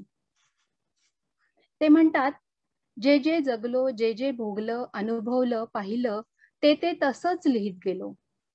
पुन्हा एकदा तेच जगणं जगत गेलो. कोणावर दोषारोपण ठेवावं हा हेतू कधीच नव्हता. अनेकदा मोह होऊनही स्वतःला सावरत गेलो. उपरा लिहिताना काही व्यक्तींचे नाईलाजाने नावे बदलवली, या पलीकडे माझ्या पदरचं काहीच नाही. उपरा लिहिण्या अगोदर कुणी लेखक होशील असं भविष्य सांगितलं असतं तर मीच त्याची थट्टा केली असती. उपरा लिहिलं आणि आयुष्याचा सारा चेहरा मोहराच बदलला. मराठी माणसांनी उदंड कौतुक केलं. ज्याच्या वाट्याला काट्याशिवाय काहीही आलं नाही अशा मला फुलांनी मढवलं गेलं. उपरावर पत्राद्वारे प्रतिक्रिया आली, ती तुफान पावसासारखी, आणि आज तागायत ती चालूच आहे. प्रतिक्रियांचं स्वरूप भावनिक होतं आणि त्या मिळाल्याही सर्व थरातून. महाराष्ट्राच्या बहुतेक वर्तमानपत्रांनी, साप्ताहिकांनी, परीक्षकांनी, मासिकांनी पुस्तकाच्या नोंदी घेतल्या, अगदी आकाशवाणी आणि दूरदर्शननीही. लोकांनी अलोट प्रेम केलं. जनसामान्यांपर्यंत साहित्य पोचलं. मराठी माणसांनी उपराला अक्षरशः डोक्यावर घेतलं. अनेक पारितोषिकं मिळत असताना फोर्ड फाउंडेशनने 2 लाखाची शिष्यवृत्ती दिली. अमेरिकेच्या फेरफटक्यात तिथल्या जीवनाशी अजिबात समरस होता आलं नाही. देशाबाहेर गेलो तरीही जातीनं आमची पाठ सोडली नाही. उच्चवर्णीय असतो तर असं खरंच घडलं असतं का? खोटं बोलायची आमच्याकडे सोय नाही आणि हितसंबंधासाठी मी खोटं बोलू शकत नाही. माझा तो स्वभाव नाही. वयाच्या 32व्या वर्षी साहित्य अकादमी पुरस्कार मिळाला. थोरा मोठ्यांचं प्रेम मिळालं. आंतरराष्ट्रीय मान्यता पण मिळाली. रस्त्याच्या कडेला वाढलेला एक माणूस वर उचलला गेला. तरीही आज मी जेवढा अस्वस्थ आहे तेवढं बेचैन मी कधीच नव्हतो. कारण हा प्रश्न लक्ष्मण माने या माणसाचा नाही, तर प्रश्न आहे हजारो लाखो लक्ष्मण माने जे झोपडपट्ट्यात, फुटपाथवर, गावकुसाबाहेर आणि ज्यांना गावकुसही नाही ते दऱ्याखोऱ्यात, रानामाळात खिप्पत पडले आहेत. त्यांना ना संधी, ना सोय, ना सवलत, ना आधार, ना आसरा, ना निवारा, ना 2 वेळच्या पोटाची सोय. असं जग मी पाहतोय, जिथं स्वतःच्या अस्तित्वाची शंका यावी, जिवंतपणाची शंका यावी. उपरा हा माझ्यातल्या उपरेपणाचा शोध होता. फोर्ड फाउंडेशनच्या शिष्यवृत्तीनंतर माझ्या समाजातल्या भटक्या विमुक्त समाजाचा शोध घेताना मला कळून आलं की शासनाला मला माहीत झाले आहेत. सारं जीवन हे जातीचं कुंपण घालून बंदिस्त केलं आहे. काही जमाती गुन्हेगारी अशी कायद्याच्या रखवालदारांची समजूतच आहे. आपलं कौतुक करणारी समाजातील सुजाण मंडळी समाजाच्या चौकटी मोडून बाहेर बेसहारा जनावरांसारखं खुरडत जगणाऱ्या उपऱ्यांना आपल्यात सामावून घेतील या शंकेनच मी हादरून गेलो. खरंच यांचं जीवन बदलेल? ती आतून बदलतील? समाज त्यांना बदलू देईल? नव्या संस्कृतीचे वाटेकरू म्हणून जीवनाची मार्गक्रमणा सुरू करतील? त्यांच्याही माणूसपणाला किंमत मिळेल? अन्न, वस्त्र, निवारा या मूलभूत गरजा पूर्ण होतील? या सर्व प्रश्नात मी हरवून गेलो. तशी पुनर्वसनाची मागणी सुरूच आहे. मानवी मुक्तीचा संघर्ष चालू झालाय. खऱ्या अर्थाने लाखो लोकांसाठी बंद असलेला दरवाजा खरंच उघडेल का? कारण आज धन्याला धत्तुरा आणि चोराला मलिदा अशी अवस्था आहे. उपरा हा एकटा नाही, तसं एकटं कुणीच नसतं. उपराचं यश हे एकट्याचं यश नाही. उपरा हे चळवळीला आलेलं यश आहे. मला या चळवळीनं यश दिलं. उपरामुळे मध्यमवर्गीय वाचक ढवळून निघाला, सहानुभूतीदार झाला. आता कृतिशील सहकार्याची गरज आहे. पाठीशी राहावं, राष्ट्र उभं करणारं काम ठरलं आहे. उपराचं लिखाण सार्थकी लागलं. पिढ्यानपिढ्या गाढवाच्या पाठीवर बिराड बांधून भटकणाऱ्या मंडळींच्या वेदना समाज समजून घेऊ शकला तरी उपराचं लिखाण सार्थकी लागलं समजेन मी. या मंडळींच्या वेदना समजून घेतानाच या वेदनांच्या पाठीमागील दुःख निवारण करता येईल. चला तर अशा कृतिशील सहकार्याला आपण सहाय्य करूया, कारण हा मानव मुक्तीचा प्रयत्न आहे. धन्यवाद.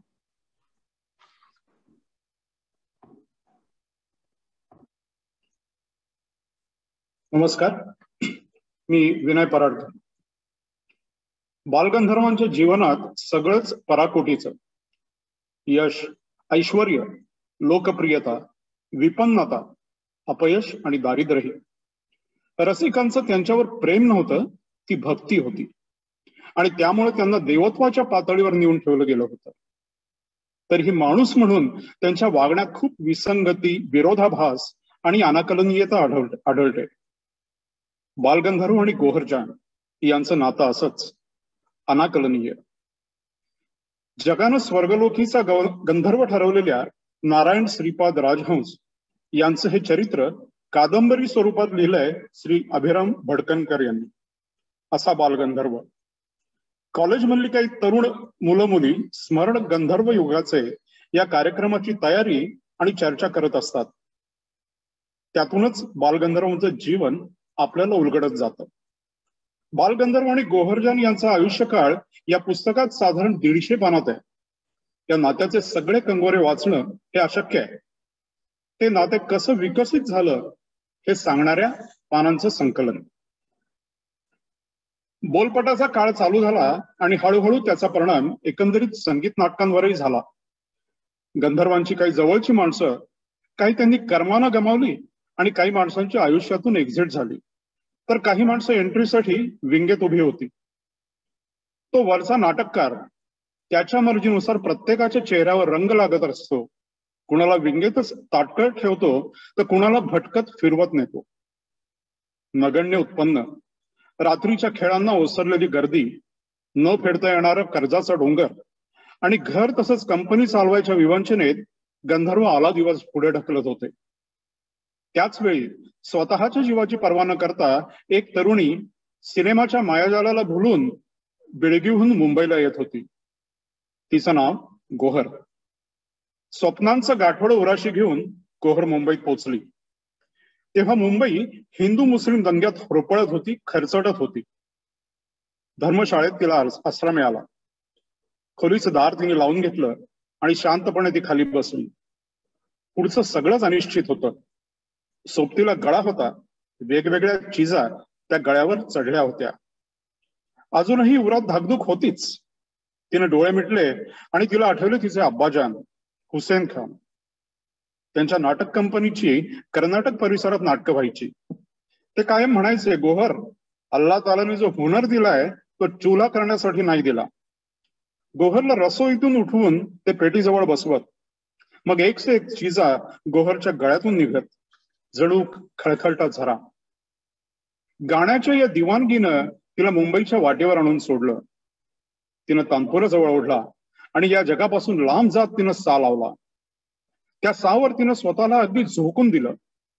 नकळत तिच्या काळजात आर्त स्वर उमटला आणि गाया वाटे तो बाहेर पडला. प्रभू अजी गमला मनी तोषला.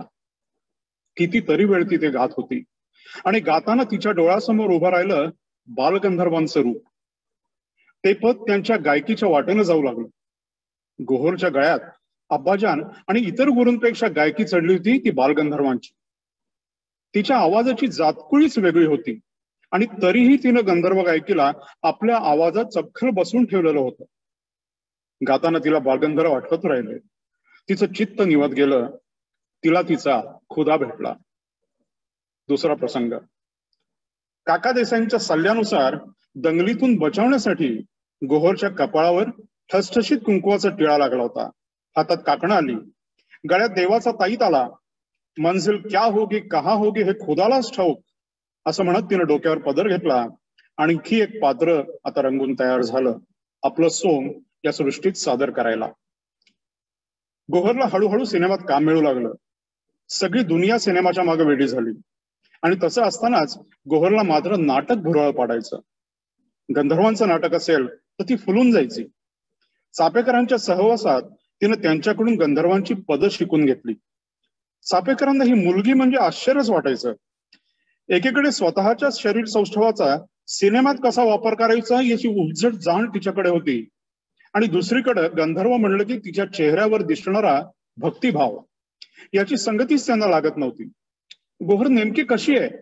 संधी साधू, चतुर, की गंधर्वांसारखं गाणारी आणि देहभान विसरून जणू समाधीत जाणारी गंधर्व भक्त? प्रसंग तिसरा. मानसोपचार तज्ञ डॉक्टर विश्वास, निशा, सनत कॉलेजमधली मुलं हे गप्पा मारत बसले. निशानं डॉक्टरांना एक प्रश्न विचारला. डॉक्टर, एका मुद्द्याबाबत बोलायचं होतं. हे गोहर प्रकरण काय हो? कशी संगती लावायची त्या बाईची? तिचा जन्म 1910चा. सिनेमात काम मिळालं म्हणजे कुरूप नक्कीच नसेल. ती 26ची तेव्हा गंधर्व 48-49. तिला सिनेमात कामं आहेत म्हणजे एकूण तिचं बरं चाललंय. आणि गंधर्वांच्या संस्थेची तर इकडे घसरण चालू आहे. ते दिसणं, ते लावण्य काहीच उरलेलं नाही. सिनेमानं नाटकाचं कंबरडच जणू मोडलंय. तरीही गोहरला गंधर्वांचा ध्यास लागतो. ती त्यांच्या प्रेमात पडते. बाकी ठिकाणी हिशेबी वागणारी ही बाई इथं का घसरते? काय म्हणायचं या प्रेमाला? डॉक्टरांनी एक पॉज घेतला. खरंय, हे अगदी गुंतागुंतीचं आहे. त्याला 1+1=2 असं उत्तरच नाही. मी त्याला ऑब्सेसिव्ह प्रेम म्हणेन. यात काय होतं की माणूस एका प्रतिमेच्या प्रेमात पडतो. म्हणजे गंधर्वांचं ते दिसणं, गाणं, बोलणं, ते वावरणं याची एक प्रतिमा मनावर कोरली जाते आणि हळूहळू माणूस त्या प्रतिमेलाच कवटाळून बसतो, रियालिटी पासून तुटत जातो. गोहरची बॅकग्राऊंड बघा. घराणं, गाणं बजावणं करणारं. अशा वेळेस गंधर्वांच्या रूपात अशी एक खानदानी स्त्री तिला दिसते, जिचं स्वतःचं अस्तित्व आहे, अदब आहे, मन आहे.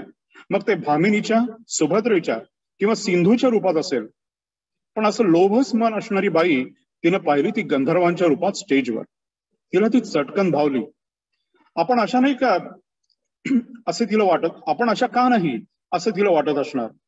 आणि मनाच्या आतल्या कप्प्यात ही एक स्वतंत्र बाण्याची स्त्री तिनं जपून ठेवली. तिला केवळ लांबून भक्ती पुरेशी नव्हती, सहवास हवा होता. त्या आदर्श इमेजचा सहवास. त्या सगळ्याला एक वेगळा पदरही आहेच, समर्पणाची क्रेज. तिने पैसा, भविष्याची तरतूद कशाची पर्वा न करता गंधर्व नाटक कंपनीचे दरवाजे खटखटायला सुरुवात केली असणार. म्हणूनच मी याला ऑब्सेसिव्ह प्रेम म्हणतो. सारासार विचार इथे उरतच नाही. वास्तवाशी संबंध तुटतो. मनातली ती स्टेजवरची प्रतिमा घेऊन ती त्यांच्या जवळ जाण्याची धडपड हर तऱ्हेचे प्रयत्न करू लागली असेल तर नवल नाही. प्रसंग चौथा. कृष्ण चोंडकर सिनेमा सोडून गंधर्व नाटक कंपनीत आला तेव्हा एक जण कंपनी सोडून जात होते. नाना, वालावरकर, देशपांडे, भांडारकरही आज निघाले. कृष्ण मान खाली घालत गंधर्वांना म्हणाला. गंधर्व हसले. कृष्णाला काही कळेना. काय झालं नाना? त्यानं विचारलं. देवा, जाणाऱ्यांचं आश्चर्य नाही वाटत मला, तुझं वाटतंय. सिनेमा सोडून तू नाटकात इकडे कुठे आलास? मला तसं सुचवलं नाना. कुणी? बोलू का नको असे आडेवेडे घेत कृष्ण बोलून गेला गोहरबाईंनी. आणि मग कृष्ण बोलायलाच लागला. त्या तुमच्या भक्त आहेत नाना, तुमचीच गाणी म्हणतात फक्त. आणि त्याने एक तबकडी लावली. गंधर्व ऐकतच राहिले. आपल्याच गायकीचे संस्कार घेऊन उतरलेलं गाणं कशी या तेजू पदाला. त्या गाण्याच्या ताना ते अंगावर घेत राहिले, जणू आयुष्याचा उन्हाळा झालाय आणि अलगद सरी अंगावर येत आहेत. त्यांची जणू समाधी लागली. काही काळानंतर बालगंधर्वांनी शेवटी गोहरबाईंचं मुंबईला यायचं आमंत्रण मात्र स्वीकारलं. कंपनीची परिस्थिती अजूनच बिघडली होती. डोक्यावर मोठं कर्ज होतं. ते परत करायची कुवत नव्हतीच, तेव्हा नादारी घोषित करायचा सल्ला सगळे गंधर्वांना देत होते. मास दुर्गाराम आणि ओळकरांना घेऊन गंधर्वाची गाडी परळकडे धावू लागली. गंधर्वांनी पाहिलं, गोहरबाई घट्ट जोडलेले हात धरून थरथरत उभ्या होत्या.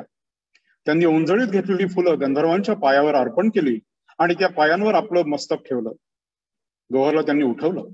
तिच्या काळ्याशा डोळ्यातून पाण्याच्या धारा लागल्या होत्या. गंधर्व आपल्या घरी आपल्या समोर उभे आहेत याच्यावर तिचा विश्वासच बसत नव्हता. तिच्या तोंडून एक अस्पृष्टचा शब्द बाहेर पडला, परवरदिगार. दरवाजापासून ते बैठकीपर्यंतचा सगळा मार्ग गुलाबाच्या पाकळ्यांनी मढवलेला होता. गंधर्वांच्या आग्रहातून नंतर गोहर गाऊ लागली. तिचे डोळे मिटलेले होते. पहिलाच सूर तिनं मोठ्या तयारीनं लावला होता. त्यानं जाणवलं हिची गाण्याची तयारी तर चांगली आहे. ती तल्लीन होऊन गात होती. कान्होपात्रीची आर्तता त्या गाण्यात उमटत होती. गाता गाता गोहरने एक तान घेतली, पण तिला जाणवलं की काहीतरी हुकतंय. पुन्हा घेतली, पण श्वास कमी पडला. मिटल्या डोळ्यांनी ती क्षणभर थांबली, परत तान घ्यायच्या तयारीनं, आणि तितक्यात तिला तिचीच तान ऐकू आली. तिनं डोळे उघडले. ऐकता ऐकता गंधर्वांनी ती तान घेतली आणि तिच्याकडे सोपवली. गोहरना आत्मविश्वासानं ती तान पुन्हा घेतली, अगदी हुबेहूब. इतक्या लगेच ती जागा तिनं आत्मसात केल्याचा गंधर्वांना खूप आनंद झाला. मग ते पद गाऊ लागले आणि पाठोपाठ गोहर. या पदातल्या भरजरी आणि ठेवणीतल्या जागा गंधर्व तिला देऊ लागले. तशी गोहर त्या लगेच आत्मसात करू लागली. ती गंधर्व सुरांनी नाहत राहिली. त्या गंधर्व स्वरांनी तिला स्पर्श केला होता. दोघांच्या सुरांनी परस्परांना वेढलं होतं. तिचा आक्रमक स्वर आणि गंधर्वांचे लढिवाळ सूर. बऱ्याच दिवसांनी गंधर्व जणू व्यक्त होत होते आणि गोहर समर्पित. पुढे भेटीगाठी होतच राहिल्या. प्रत्येक भेटीत तिला त्यांना सांगावंसं वाटत होतं, मला तुमच्याशिवाय जगणं खूप मुश्किल आहे. एकदा ती गंधर्वांजवळ गेली आणि तिने त्यांचे पाय धरले. परवरदिगार, मला तुमच्या कंपनीत घ्या की हो. मला पगार नको, काही नको, एवढे एहसान करा माझ्यावर. गंधर्व ओशाळले. म्हणाले, उशीर झाला. नादारी जाहीर करायची वेळ आली आता. नादारी? गोहर लगेच चित्कारली. नाही की हो. प्रथमच इतके दिवसात गंधर्वांशी कंपनीबद्दल कोणी जिव्हाळ्यानं बोलत होतं. आपल्या खुदाला असं हतबल झालेलं बघून गोहरला राहवलं नाही. मी करतो की वो काम, पण कंपनी नाही विकायची. आपण उभी करू पुन्हा ती कंपनी. तिच्या डोळ्यात त्यांना आश्वासन दिसलं आणि काही दिवसातच गंधर्व नाटक कंपनीत गोहरचा प्रवेश झाला. कंपनीचं ऐश्वर्य कधीच लोप पावलं होतं. विपन्नता आणि नंतर येणाऱ्या दारिद्र्याची ती सुरुवात होती. शिस्तीसाठी सुरू झालेला गोहरचा उर्मटपणा पुढे वाढतच गेला आणि तिला तिच्या वास्तवाची झालेली जाणही. धन्यवाद.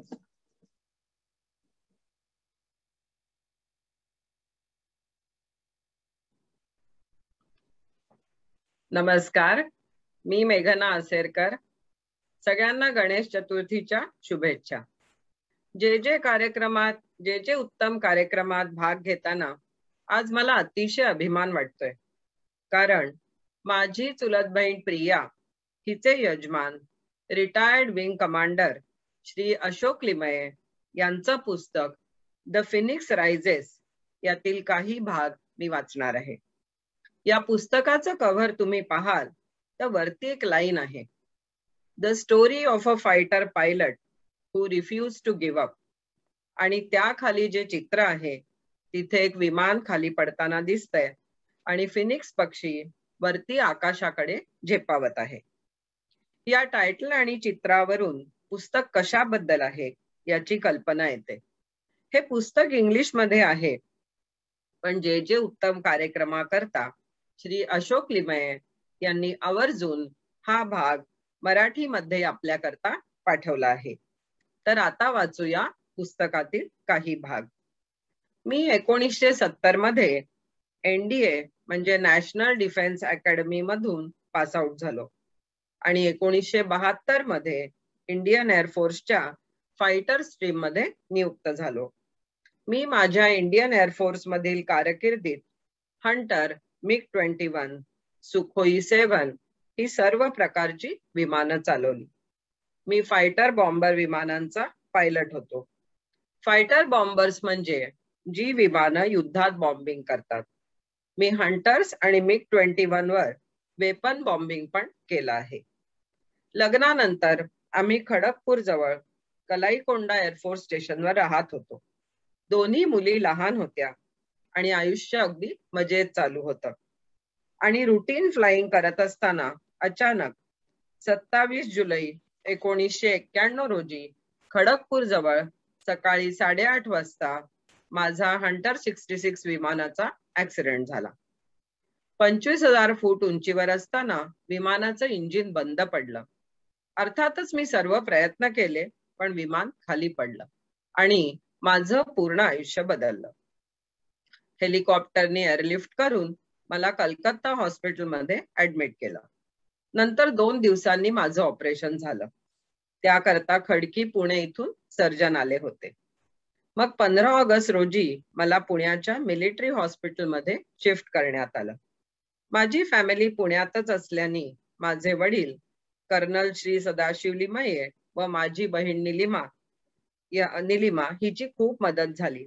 निलिमा रोज माझ्याकरता घरून वरण भात व माझ्या आवडीचे खाण्याचे पदार्थ घेऊन यायची. रोज माझे कपडे घरी धुवायला घेऊन जाणे, माझी संपूर्ण काळजी घेणे आणि स्वतःची फॅमिली सांभाळून ती हे सगळं करत होती. माझे वडीलही सतत माझ्या बरोबर असायचे. या सगळ्या गोष्टी आपल्या मनाला खूप उभारी देतात.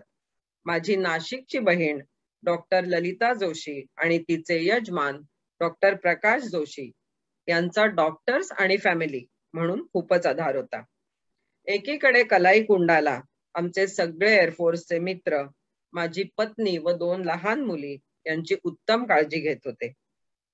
20 स्क्वाड्रनचा flight commander, squadron leader Shrivastava आणि स्क्वाड्रनचे सगळे लोक आम्हाला अगदी कुटुंबासारखे होते. माझी पत्नी प्रिया म्हणते, they are like real brothers. तिथले संपूर्ण घर आवरून प्रिया आणि दोन्ही मुलींना पुण्याला शिफ्ट करण्यात एअरफोर्सची खूप मदत झाली. Me and Priya both are lucky to have wonderful families and friends. पुस्तकाच्या अगदी सुरुवातीला श्री लिमये लिहितात, dedicated to my loving wife Priya and my wonderful daughters Rashmi and Revati, who epitomized the motto of National Defense Academy, service before self. कारण हा संपूर्ण प्रवास माझा एकट्याचा नसून माझ्या संपूर्ण कुटुंबाचा आहे. पुण्यात आल्यावर प्रिया तिच्या माहेरी राहत होती. तिच्या आईचा भक्कम आधार असल्याने आम्हाला मुलींची म्हणजे रश्मी रेवतीची काळजी नव्हती. प्रियाच्या 2 बहिणी तिलू व अना यांची पण खूप मदत होत असे. पुण्यात आमच्या फॅमिलीज आणि बाकी नातेवाईक असल्याने मुली हळूहळू त्यांच्या बरोबर ऍडजस्ट होत होत्या. मी जवळजवळ 1.5 वर्ष पुण्याच्या मिलिटरी हॉस्पिटलमध्ये ऍडमिट होतो. एक्सपर्ट डॉक्टर्स, फॅमिली आणि फ्रेंड्स यांच्यामुळेच तो काळ सुसह्य झाला. डॉक्टर प्रमोद सातपुते आणि डॉक्टर SP सिंग यांचे विशेष आभार. माझी तब्येत थोडी ठीक झाल्यावर रिहॅबिलिटेशन सुरू केलं. त्यावेळेला 2 चाकी लुना असायची, त्याला 3 व्हीलर केलं. व्हीलचेअर वरून त्या 3 व्हीलरवर कसं बसायचं याकरता माझा भाचा म्हणजे दीदीचा मुलगा डॉक्टर हरी जोशी याची मला खूप मदत झाली. तो तेव्हा पुण्यामध्ये बीजे मेडिकल कॉलेजमध्ये शिकत होता. एकदा रिहॅबिलिटेट झाल्यावर मग आम्ही पुण्यात लोहगाव एअरफोर्स कॉलनीमध्ये राहायला गेलो. मी, माझी पत्नी व 2 मुली, पुन्हा आमचं सुंदर कुटुंब एकत्र आलं. या ऍक्सिडेंट नंतर माझं फ्लाइंग करिअर थांबलं, पण एअरफोर्सनी मला रिटेन केलं आणि त्यानंतर 11 वर्ष म्हणजे रिटायर होईस्तवर मी एअरफोर्स मध्ये जॉब केला. मी व्हीलचेअर मध्ये बसून केलेल्या पेपर वर्क आणि एअरफोर्स मधील इन्स्पेक्शनच्या कामगिरीबद्दल एअरफोर्सनी अवॉर्ड देऊन माझा सन्मान केला. इंडियन एअरफोर्सनी व आमच्या संपूर्ण स्टाफनी माझी जी मदत केली आणि एनकरेज केलं त्याचं शब्दात वर्णन करणं अशक्य आहे. मला व्हीलचेअरनी मुवमेंट करणं सोपं जावं म्हणून आम्ही आमच्या घराला रॅम्प केला, बाथरूम्स खूप मोठ्या करून घेतल्या. या सर्व कामात सुद्धा अर्थातच एअरफोर्सचं संपूर्ण सहकार्य होतं. लोहगावच्या मोठ्या सुंदर बंगल्यात हळूहळू आम्ही स्थिरावत होतो. माळी, ड्रायव्हर, घरात काम करणारा सगळा स्टाफ सगळे खूप छान होते. प्रिया, रश्मी, रेवती बरोबर वेळ छान जाऊ लागला. मुलींबरोबर गिटार वाजवत, गाणी म्हणत आणि सगळे नातेसंबंध जपत आयुष्य पुन्हा एक सुंदर वळण घेऊ लागलं. रिटायरमेंट नंतर 6 वर्ष मी स्वतः ड्राईव्ह करून सेनापती बापट रोडवर जाऊन सर्व्हिसेस सिलेक्शन बोर्डचे क्लासेस पण घेतले. आता मी आणि प्रिया पोस्ट रिटायरमेंट लाईफ आमच्या गुंजवणी बंगल्यात एन्जॉय करतो. आमच्याकडे काम करणारे बालाजी आणि विजय घराची आणि बागेची अतिशय सुंदर काळजी घेतात. माझा आणि प्रियाचा वेळ वाचन, लिखाण आणि सोशलायझिंग यामध्ये छान जातो. दोन्ही मुली आपापल्या संसारात आणि करिअरमध्ये आनंदात आहेत आणि बिझी आहेत. इथे श्री अशोक लिमये यांचं मनोगत संपतं. या पुस्तकातून आपल्या सगळ्यांना खूप काही शिकण्यासारखं आहे. आलेल्या प्रसंगाला खंबीरपणे सामोरं जाणं हे या कुटुंबाकडे पाहून आपण शिकतो. आमचा अशोक दादा मनाने आणि शरीराने अतिशय कणखर आहे आणि he is going strong at the age of 71 years. Refuse to give up चा धडा देणारा हा फिनिक्स रायझेस पुस्तकातला उतारा तुम्हा सगळ्यांना नक्कीच आवडला असेल अशी मी आशा करते. धन्यवाद.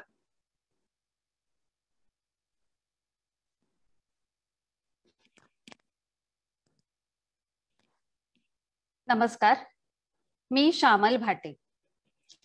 ज्येष्ठ आणि श्रेष्ठ नाट्य दिग्दर्शिका विजयाताई मेहता यांच्या झिम्मा आठवणींचा गोफ या आत्मचरित्रातील काही भाग मी आज वाचून दाखवणार आहे.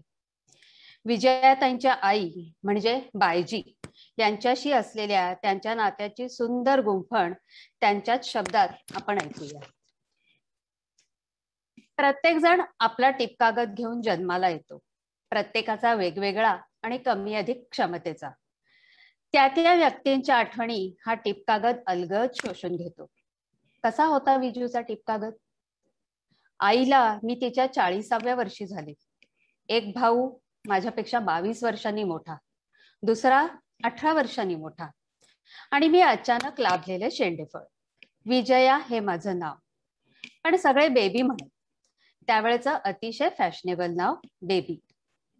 आईला आम्ही भावंड बायजी म्हणत असू. सुरुवातीच्या बऱ्याचशा आठवणी मौखिक परंपरेतून बेबीकडे आल्या, म्हणजे बायजीने सांगितल्या आणि बेबीने मनात साठवून ठेवल्या. बेबी मोठी होईपर्यंत बायजी उवाच अखंड सुरू होतं. त्या सगळ्या कडूगोड आठवणींचे असंख्य ठिपके मनाच्या टिपकागदावर आजही लुकलुकत आहेत. बायजी तिच्या माहेरच्या अनेक गमती जमती खूप खुलवून सांगायची. तिचं नाव भुराबाई, परंतु सगळे बायजी म्हणून हाक मारत. बायजी गोरी गोरी पान होती आणि ठेंगणी ठुसकी. बायजीच्या लग्नाची बोलणी भिवंडीच्या जयवंत कुटुंबाबरोबर सुरू झाली. लग्न नक्की ठरलं, पण मुहूर्त काही ठरेना, कारण बायजीची आई तेव्हा गरोदर होती. आईची सुटका झाली की लग्न असं ठरलं. पाहता पाहता आईचे दिवस भरले आणि एक दिवस ती बाळंतिणीच्या खोलीत गेली. बायजीची उत्कंठा शिगेला पोचली. बहीण की भाऊ? बाळंतिणीच्या खोलीतून सुईणीनं मुलगी झाली अशी आरोळी ठोकली. सगळ्यांनी सुटकेचा निश्वास सोडला. परंतु आई काही बाळंतिणीच्या खोलीतून बाहेर आली नाही. बायजीच्या चिमुकल्या बहिणीला सोडून ती देवाघरी गेली. लग्न 2 महिन्यांवर आलं, पण छोट्या बाळाला पाहणार कोण? शेवटी सासरच्या मंडळींनी मार्ग सुचवला. म्हणाले, लग्न ठरल्याप्रमाणे होऊ द्यात. आमचं घर खूप मोठं आहे, माणसांचा गोतावळा आहे, अनेक कायाबाया आहेत. आम्ही चिंगुलीची काळजी घेऊ. आणि मग अशा रीतीनं 12 वर्षाची बायजी आपल्या 2 महिन्याच्या धाकल्या बहिणीला घेऊन सासरी आली. बायजीच्या या गप्पा आठवल्या की मनात काही विचार येतात. पूर्वीच्या काळी एकत्र कुटुंब व्यवस्था होती. नातेवाईकांचा मोठा गोतावळा, सगळ्यांचे पायात पाय अडकलेले. त्या मानानं आजचं आपलं आयुष्य सुटसुटीत आहे. नवरा, बायको आणि मुलं, सगळं कसं आखीव रेखीव. परंतु कल्पना करा, 2 महिन्याची चिंगू मावशी आजच्या सुटसुटीत आटोपशीर व्यवस्थेत सामावली, वाढली गेली असती का? एकत्र कुटुंब व्यवस्था गेली, त्याबरोबर आपुलकीची नाती सुद्धा आपण हरवून बसलो की काय असं मनात येतं. बायजी दिवसभर कामात असे. दुपारची जेवण झाली की घटकाभर लवंडायची. थोडा मोकळा वेळ मिळाला की क्रोशाच्या सुईने रंगीबेरंगी रुमाल विणायची. दुपारचा चहा झाला की बायजी सुपारीचं खांड तोंडात टाकायची. लहानशा चांदीच्या डब्यातली तपकीर चिमूटभर हुंगायची आणि विणकाम किंवा निवडणं, पाखडणं वगैरे कामं सुरू व्हायची. बायजीची तपकिरीची डबी अजूनही माझ्याकडे आहे. 5 वर्षाची झाली तरीही बेबीला झोपताना बायजी जवळ लागायची. झोप येता येता ती बायजीला बिलगायची. तिच्या गळ्यातली मंगळसूत्राची वाटी आणि 2 मणी कोवळ्या मुठीत धरून आणि मिटलेली मूठ बायजीच्या मानेवर ठेवून झोपायचं. ते खरं सुख आणि समाधान. बायजीच्या पदराला हलकासा तपकिरी सुगंध यायचा. त्या सुवासाचा अंमल आस्ते आस्ते चढत जायचा आणि बेबी झोपी जायची. वडिलांचं निधन झालं त्या प्रसंगाचं वर्णन करताना विजयाताई लिहितात, घरात खूप गर्दी होती. स्त्रियांची संख्या जास्त. काही जणी रडत होत्या. बायजी दाराकडे पाठ करून बसली होती. बेबी कावरी बावरी झाली. धावत पाठमोऱ्या बायजीकडे गेली. बायजी एकटक जमिनीकडे नजर लावून बसली होती. तिने दोन्ही हात बेबीच्या केसावरून फिरवले आणि तिला इथून घेऊन जा हे न बोलता सांगितलं. बेबी दिवसभर शेजारच्या घरी होती. संध्याकाळी बेबी बायजीकडे आली. घरातली गर्दी कमी झाली होती. बायजी पार थकून गेली होती. कुशीवर पडली होती. दोन्ही डोळे पदराने झाकलेले. बेबीने पाठीमागून तिच्या कमरेला विळखा घातला. बायजीने तिला कुशीत घेतलं, पण मंगळसूत्राची वाटी आणि मणी काही मिळेना. बेबीची चिमुकली मूठ रिकामीच राहिली. त्या रात्री बेबी बायजीच्या मंगळसूत्रातली मणीवाटी विसरली, ती कायमची. बायजीची बेबी त्या दिवशी मोठी झाली. बरे वाईट प्रसंग एखाद्या धबधब्याप्रमाणे जयवंत कुटुंबावर कोसळत होते. त्या सगळ्या दिव्यातून मायलेकी तावून सुलाखून निघाल्या. लहानग्यांचे मन जीवनानंदाने काठोकाठ भरलेले असते. दुःखाचे, क्लेशाचे प्रसंग त्यांच्या मनात फार रेंगाळत नसावेत. त्या धकाधकीच्या कालखंडातून बेबी कणखर मनाने बाहेर पडली असं वाटतं. उंबरठ्या बाहेर पाऊल ठेवायला बेबी उत्सुक होती. तिचं आणि बायजीचं नातं आस्ते आस्ते बदलत होतं. बायजी आपल्या परीनं आणि पद्धतीनं बेबीला सतत वळण लावायचा प्रयत्न करत असायची. मुलीची जात आहे, सगळ्या गोष्टी करायची सवय हवी. आज नोकर मंडळी आहेत, उद्या मिळतीलच असं नाही, अशी प्रस्तावना करून बायजी बेबीला एक एक धडा शिकवायची. उदाहरणार्थ, पाटावर जेवायला बसताना किंवा वेळीवर नारळ खवणताना आवरून बसावं, घिसाड्यासारखं बसू नये. दोरीवर लुगडं वाळत घालताना दोन्ही बाजूचे पदर एकाच लांबीचे आहेत असं पाहावं. स्वयंपाक केलेली भांडी, वाढणीची भांडी आणि चूल स्वच्छ ठेवावी. स्वतःचं कपाट नेहमी व्यवस्थित लावलेलं असावं. मुलीच्या जातीने फार मोठ्याने हसू अथवा बोलू नये आणि मुख्य म्हणजे फार उड्या मारून वाभरेपणा करू नये. बायजी अशी आगळी वेगळीच होती. काही माणसं कुटुंब प्रमुख म्हणून जन्मतात. बायजी तशी होती.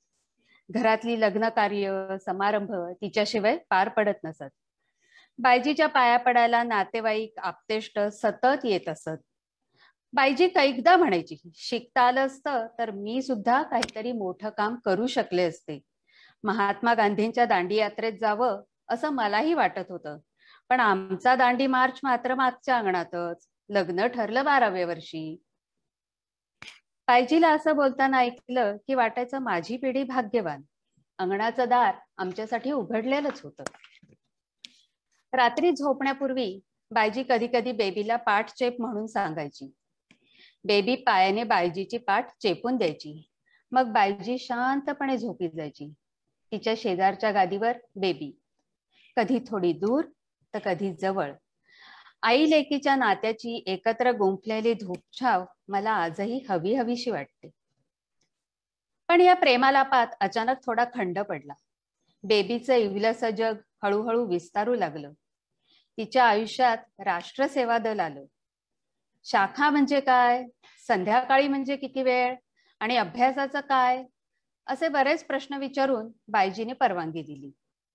शाखा प्रमुख व्हायचं बेबीचं स्वप्न मात्र अचानक संपुष्टात आलं. 12 वर्षाची होते न होते तोच बेबी वयात आली. बायजीच्या शब्दात पदर आला. किती लवकर मोठी झाली हो बेबी, असं म्हणत बायजी मोठ्या बाईंजवळ बसून खूप रडली. सेवा दलात जायची परवानगी बायजीने दिली खरी, पण बेबीच्या क्रांतिकारी कार्यक्रमांमुळे ती हैराण झाली. स्वच्छता मोहिमेत भाग घेण्यास तर तिने कडाडून विरोध केला. मागच्या बाजूची सगळी गटारं चिंचोळी. लोक वरून सतत घाण टाकत असतात. मोठ्या मोठ्या घुशी फिरत असतात. मनात विचार सुद्धा आणू नकोस साफसफाईचा, असा बायजीचा युक्तिवाद होता. बायजीच्या नकारामुळे बेबीने वेगळाच डाव टाकला. काहीही चांगलं करायला जावं तर घरच्यांचा विरोध. मी नेहमी तुझं ऐकते, आता नाही ऐकणार. आता आणखी काय, बायजीने विचारलं. मी संकष्टीचा उपास करणार नाही, मला पटत नाही. तुझ्यासाठी करत होते, पण तू कुठे माझं स्वच्छतेचं काम समजून घेतलंस. मग मी उपास करणार नाही. नका करू, बायजी म्हणाली. सगळे म्हणत माय लेकीचं हे नेहमीच. तासा 2 तासात गाडी रुळावर येईल. नीटनेटकेपणा, कामाचा उरक आणि धैर्य हे गुण बायजीने माझ्या पदरात टाकले. माझा नाट्यक्षेत्रातील प्रवेश, वैयक्तिक आयुष्यात आलेले अनेक उतार चढाव यात बायजीने भक्कम साथ दिली. उतार वयात बायजींना कॅन्सरचे निदान झाले. त्याला धीराने तोंड देऊन त्यातून बऱ्या होत आहेत तोच त्यांची लाडकी बहीण चिंगू हिचा चोरांच्या हातून खून झाला. हा धक्का बायजी पचवू शकली नाही. मावशी गेल्यानंतर 8 महिन्यात माझी कर्तबगार बायजी झोपेतच गेली. वाईट दिवस आले की त्यांना त्यांचा ठराविक वेळ द्यावा लागतो. तो द्यायचा आणि पुन्हा पुढे उभं राहायचं. आयुष्य जगण्याची ही पद्धत मान्य केल्याशिवाय गत्यंतर नव्हतं. माझी बायजी माझ्या मनात अजून तशीच कायम आहे. नीटनेटकी, हुशार आणि कर्तबगार. धन्यवाद.